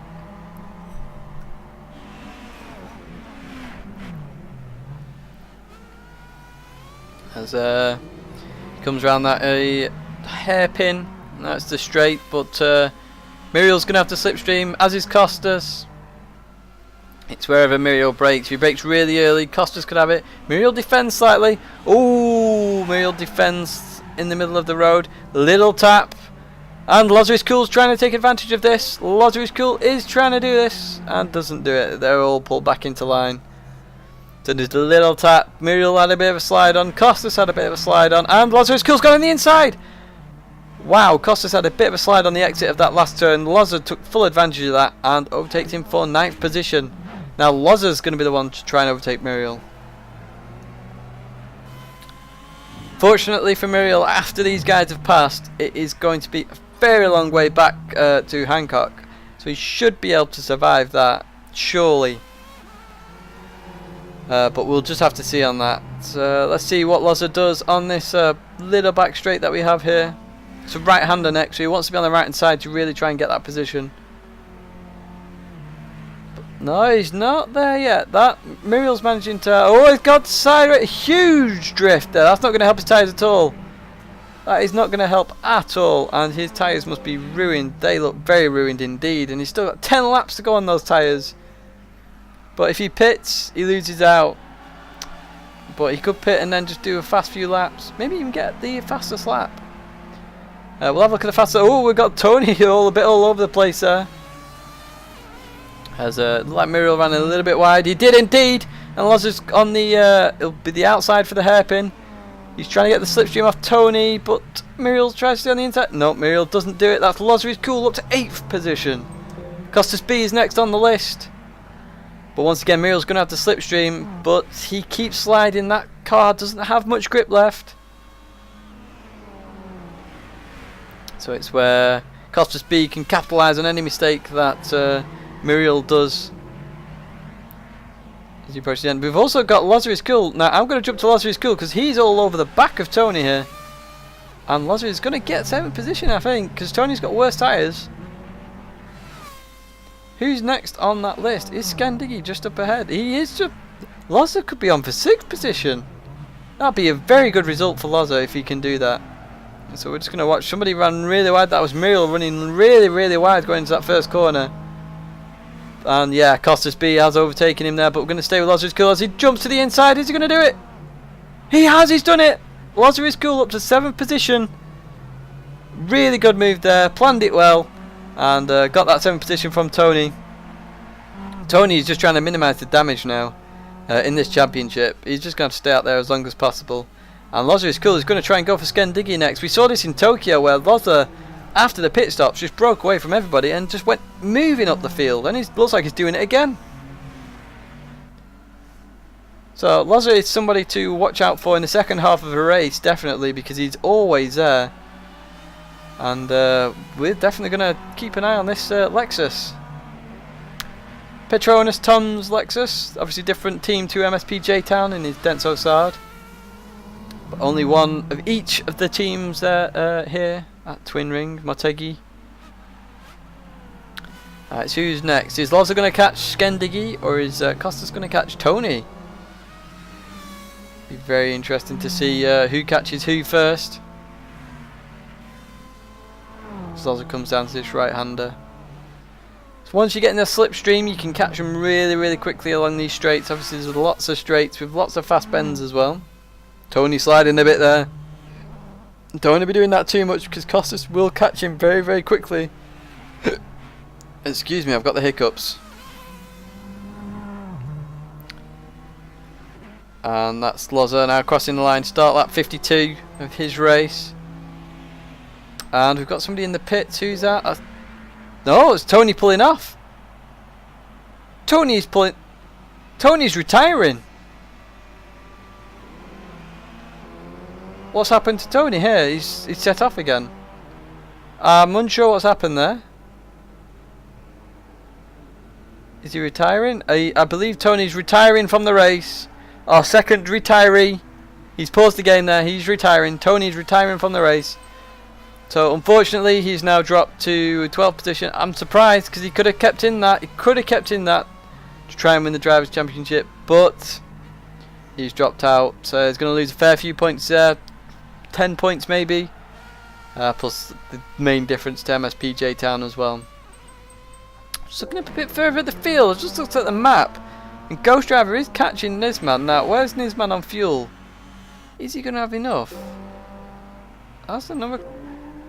It's very interesting. This fuel, Nisman has not got a lot of fuel. I'm not sure he can go to the end of this race, you know. All the other drivers seem to be on a similar amount, and Nisman doesn't. So we'll just wait and see. Now, if he pitted, where would he come out? Outlaw would overtake him. I believe he'd probably come around Spurgey, but it'd have to be a really, really quick pit stop. I reckon they'd pit. Now, Nisman could make a decision here to pit now. Forget about fuel. Pit now. Just then fight against Spurgey, because Spurgey will be on the end of his tyres. Nisman would be on the start of his tyres. We've got 2 retirees though so far in this race, and they're both Supras actually. So we expected the Supras to really extend their points really in this race, and they're not going to extend it as much as I thought they would. Both Supras have retired. Now we've only got Ghost Driver in 3rd position, who's going to score points for the Supra. But it's then where the Lexus Denso Sards finish in Lounge 2, because obviously they get bonus points as well for finishing on the podium in Lounge 2, and then if there's a Lounge 3 it's the same again, and fastest lap in those lounges. That'll be very interesting. That Supra's got a massive exhaust. If you look at the exhaust of this Supra, you will see an absolutely huge exhaust. Look at that. It's like a dustbin. Back on track though. We've got Ghost Driver catching this man there. We've also got a battle bit for... Who's that? We've got... Lozer is cool. Lozer is cool. It's all over the back of Skendiggy here. This is for 6th position in this race. Skendiggy's done very well to get to 6th position, but I believe he's probably going to lose it to Lozer is cool. It's just where and when, and the tyres, yeah, Skendiggy's just got a little bit worse. They come around that hairpin. What's he going to do? He's going to do it down the straight. They're going to have a bit of a slipstream. He's going to go to the inside. Is he? He does. He goes to the inside, under braking, on the inside, and overtakes... No, Skendiggy tries to defend around the outside. Tries to defend. Is he going to do it? It's very close. And he doesn't defend. And that's Lozer is cool into 6th position in this race. And I believe that's all Lozer will be able to make up, really. He's just going to have to defend now from Skendiggy. But he does indeed. Ran a little bit wide. Comes back across. And now he's going to accelerate down to the double left-hander at this track. But we're going to jump to 2nd place battle between Nisman and Ghost Driver. We're going to stay on Nisman as well so we can monitor this fuel. Because I'm still very confused by this fuel. I don't believe he's got enough to go to the end. And he needs to pit now more than later. If I was him, I'd pit now, just put in 5-10 litres, get new tyres and just blast it. But it's only Nisman who knows if he's got enough fuel. There's only Nisman that knows. I don't know. Ghost Driver can't see how much fuel Nisman's got. Ghost Driver's wondering how Nisman's probably got there, if I'm honest. But he has got there. What's this back straight? Ghost is all over the back of him now. He's going to have a big slipstream coming down to this sharp right-hander. Is he going to go for it? No, I think he's too far back there. Nisman covered it a little bit. He did move to the right slightly, but he didn't do anything there.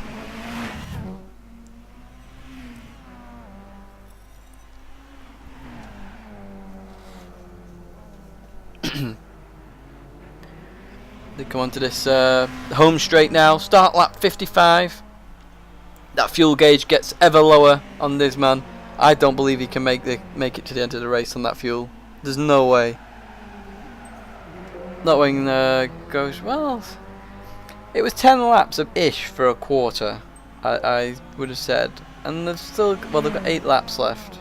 So yeah, no, Nisman can't, and Ghost Driver has probably filled. I think they're both wrong. I think Ghost Drivers may have filled up a little bit too much, and Nisman not enough.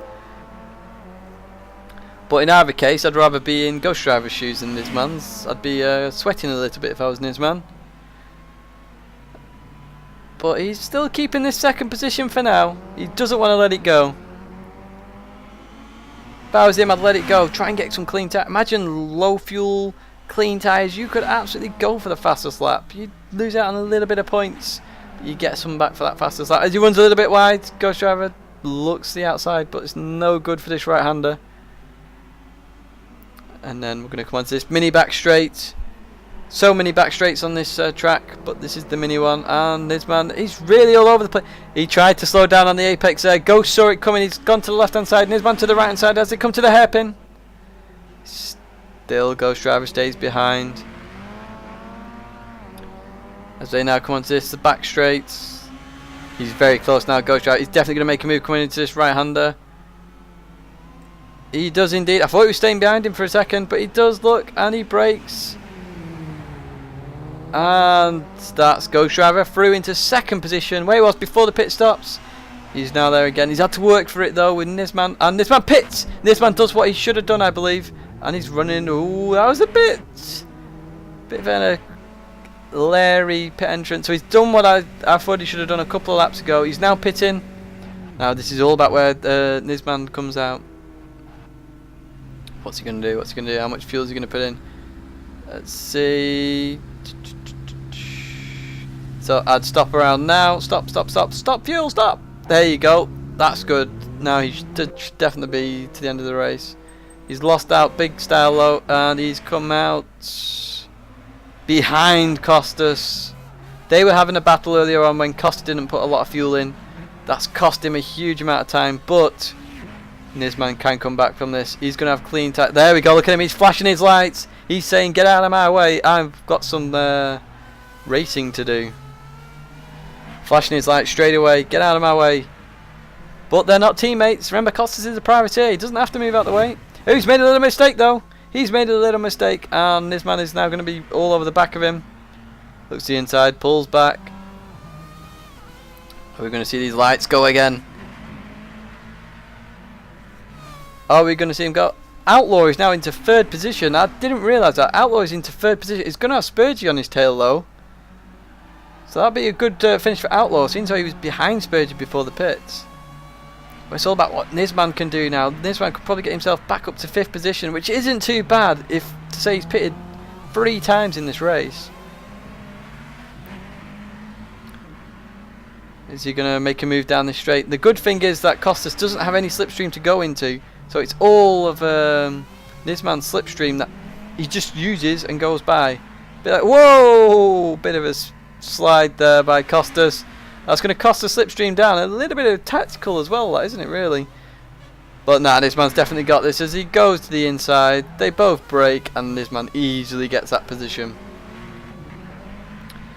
So that's this man up into 7th position now, and he's got Skendig and Loza to try and break. And we've got Costas ran a bit wide again. He's a bit leery now, is Costas. Obviously doesn't realise this man's just pitted and got a huge amount of tyre grip now. But Skendigi and Loza are next. Next on their hit list.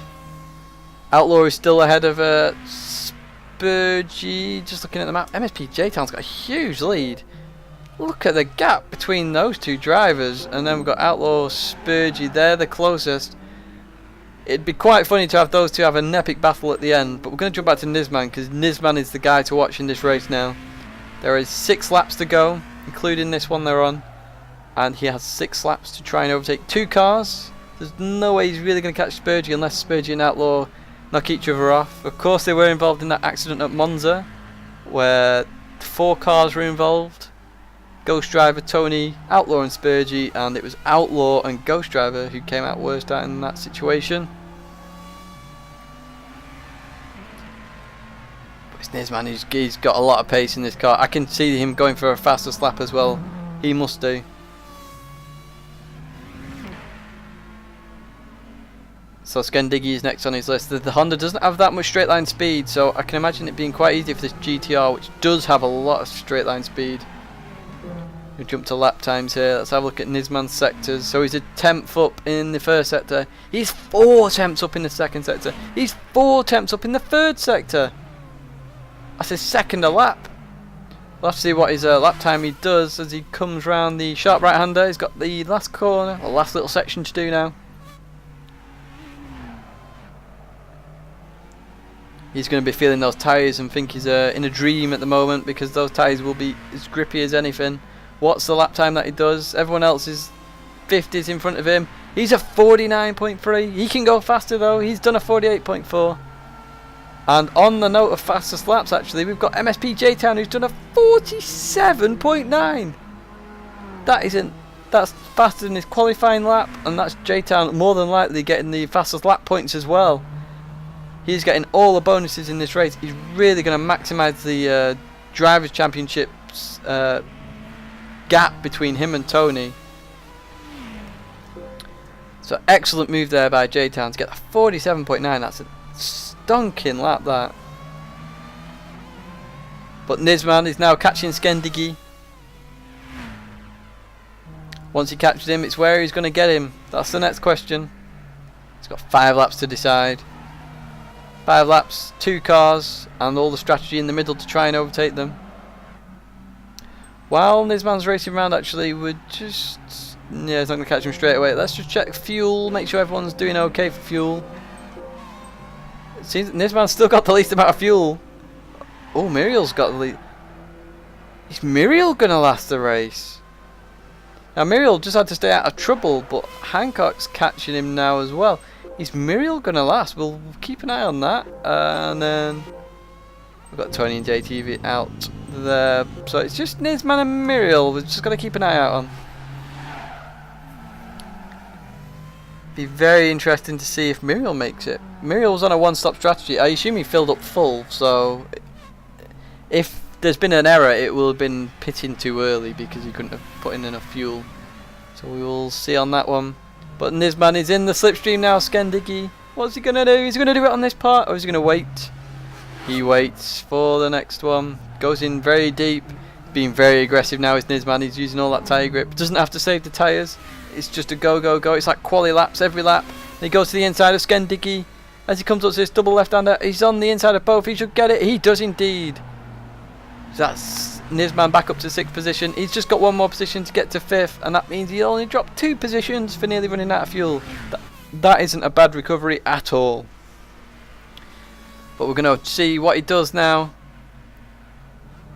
Skendigi will be brought back into Lozeri's cool slipstream as well with this if he stays with Nisman, and that will bring in a little battle for the end of the race. While Nisman's racing round, let's have a look at the live time in Outlaw and Spurgey. Their gap is being maintained there with a 49.9 from Outlaw and 50.0 from Spurgey, so that's a 10th. And that's all you need to do if I was Outlaw, just maintain that gap. That's all you've got to do. We'll just wait for them to cross the line, see the gap between them both, see if it's changed in any way, shape or manner. As the Ghost Driver should be crossing the line any minute now. That's some gap that J-Town has to the rest of this field. We will see in a second exactly how much. 23.6 seconds. That is a huge gap. It's nearly a pit stop. We then have Outlaw 29.2. He's done a 50.2 and he's gained 2 tenths on Spurgey. So he's definitely pulling away now. I reckon Outlaw's got that 3rd position in the bag, and that's a very good result for him. But jump back to Nisman though.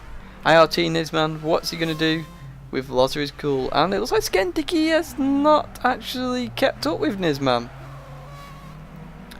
This should... Has Skendigi made a mistake on the last lap? He did indeed. He made a mistake somewhere. Trying to keep up with Nisman obviously cost him. Lost a couple of seconds somewhere in there. And that means Skendigi's only going to finish 7th. He's not even going to get a little battle at the end with Lozer. We've got movement. Is that Muriel in the pits? It is Muriel in the pits. So, as I thought, Muriel didn't have enough to the end. Unlucky for Muriel there. He needed to stay out. He pitted lap 28 or 7, wasn't it? So, yeah, he needed to start till 31, 32, that sort of area to do the one-stop strategy. Unfortunate for him, but he's only lost out. Well, he's going to have a good race with Phaedrus towards the end, so he's only lost out on 1 more position, which he was going to lose anyway to Hancock. So that's not too bad, actually. Jump back to Nisman. See where he is versus Loz's Cool. Loz's still got a little bit of a gap.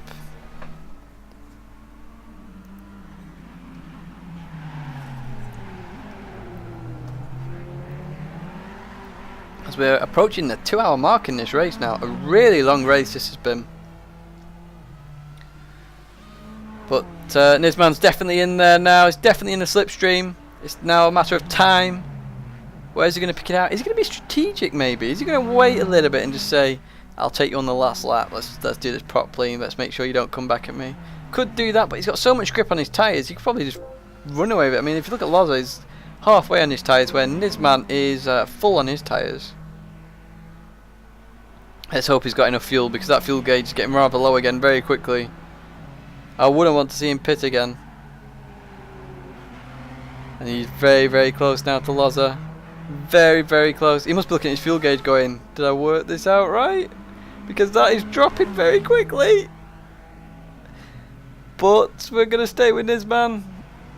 I am double checking the map as well for Outlaw and Spurgey because they are very close. Oh no, sorry, I'm looking at the wrong battle. That's wrong battle. Let's jump back to Nisman briefly. Loza defends really hard, stays to the right. We've got Nisman to the left hand side. He's going to try and do the cutback. Loza stays. Very clever from Loza. Very, very clever. Knew exactly what Nisman was going to do with the cutback. Just stayed on the apex. Only one place Nisman could go. And Loza's defending perfectly there coming to this left-hander. Stayed in the middle of the road. Nisman had nowhere to go. Has to stay behind. So it's Loza who's cool. Still ahead of Nisman. Got the sharp left-hander coming up next. Now these two will start slowing each other up. Skendy could come back into the fray. But and Loza's still defending for his life. Defends well. But it's a long straight now coming up. And Loza can't really defend an entire straight from a GTR. Especially with the speed it's got. He'll just have to go to the right straight away. Go around now. He starts to move over. Oh, he's kept it. He kept it. That was a very surprising. He's got 2 more laps to defend from this. 2 more laps for Loza to defend this. We're going to jump to Loza, who's cool actually. Actually no, we'll sit on Nisman because of his fuel actually. I was going to jump to Loza, but Nisman's fuel is going to be close. I don't reckon there's enough there. I reckon he's missed out on a couple of litres. We will see indeed. If I was him I wouldn't look at that fuel gauge and just go for it. But we will see. As come on to this back straight now, how is Loza going to defend this? How is he going to defend it? He stays to the left. Does he stay? No, he doesn't. He still defends it. Loza is doing an amazing job with this. He's defending from slipstream here as well. That GTR has some straight line speed. Now this is where Loza had to defend massively last time. He stays really to the right. He moves to the left now for the corner, obviously to try and take much of the racing line. He defends again, but Nisman's on the outside. It's now Loza versus Nisman. Loza's got the inside. Has he done it? He's done it again. He's defended again. Oh, but Nisman's come. This time Nisman waited there, but Loza's still on the inside. Loza's still on the inside. Who's going to have this? And it's Loza is cool. He's still got that position. He's still in 6th. As they now come into this left-hander. Loza is defending all for his life here. This is an absolutely insane battle. What a quality battle to finish this race on. And Loza's defending to the inside. But I believe Nisman's probably got more grip. Loza's just lost the back end a little bit. Nisman's just taking that position. It's whether Loza can get behind, get a bit of slipstream and retake that position. That's what he tries to do. Nisman to go to defend Loza, go to the left hand side. Is Loza going to try and go for the cutback though? Is he going to go for the cutback? He looks. No, he doesn't. He's right behind him now. As they approach the last corner, Loza can try and get him on slipstream. That's the only way he's going to do this now. He's very well defending for that lap. That was an absolutely insane defending there from Loza. Some of the best I've seen in this championship so far, definitely. Driver of the race there, pretty much, along with Outlaw. Those two have driven a superb race. Nisman's done well as well, but that defending was insane. And Outlaw's made up some epic positions. So I think Nisman has actually got this now. This is the last lap, and that fuel gauge is very, very low. Wasser could come back. If he runs out of fuel, he will be gutted, would Nisman. Be absolutely gutted, but we'll just wait and see. He'll be looking at it now and sort of crying a little bit and hoping that the car just sips it rather than does anything else with it. Well, briefly, it's just gone into the red, but we've just joined J-Town as he's approaching Russ, I believe, or Phaedrus, one of the two. As he's about to cross the line to win his 4th race. 3rd round, 4th race, and this is going to be a victory for MSP J-Town in the Lexus Denso Sard. Pulls over, celebrates with his team, and that's another win for him. Where's Ghost Driver? Still a bit of a way to go, but look at Nisman with that red fuel gauge. That means there's only 2 litres left, I believe. This is going to be very close indeed. As we watch Nisman now on the back straight, he probably doesn't want to even put his foot down here, he just wants to let the car roll. Roll down the hill, car, roll down the hill. As we jump to Ghost Driver briefly, as he crosses the line for 2nd position there, celebrates with his team as well. We then have Outlaw very close behind in 3rd position. We then have Spurgey close behind again in 4th, but this Nisman, is he got enough fuel? He accelerates, he accelerates, he accelerates. He's run out of fuel! He's run out of fuel on the line! He's slipping on the Lazarus Kill gets it on the line! Nisman is going to be absolutely gutted with that, but that was an absolute quality end to the race. Loza got him on the line with Nisman, and Costas and Skendiggy just come through, just miss out on that. Then got Hancock that's going to come round next. Unbelievable finish there between Nisman and Lazarus Kill. I expected the fuel to run out around there, but I did not expect. Oh, it's only laughable. Nisman can only laugh, but it was a good race by him. Fair play for that epic race to come back after that pit stop. So Hancock finishes in 9th. Muriel does get 10th place. Had to pit on very low fuel again. Muriel and Nisman obviously like sipping fuel there. Obviously their calculations in that team are slightly wrong. Then a Phaedrus next in the list. And he's going to come across to finish in 11th position. Good solid work there from Phaedrus. A few little errors, but errors happen in these long races. But we've been racing for nearly 2 hours now. Then I have Russ, who is going to come across the line to finish in 12th position with our 2 retirees in 13th and 14th of Tony and JTV. As we just have a look at the live timing screen, J-Town takes the win and the best lap and the pole position points as well, followed by Ghost Driver and Outlaw. They're your top 3 in this race. You've seen the rest of the field. You've seen this man run out of fuel on the line. That's been the Twin Rings of Motegi. That's the 3rd round of the championship, all done and dusted, and we'll see you in round 4 where there is going to be some more heats. So cheers for watching, and we'll see you at the next round.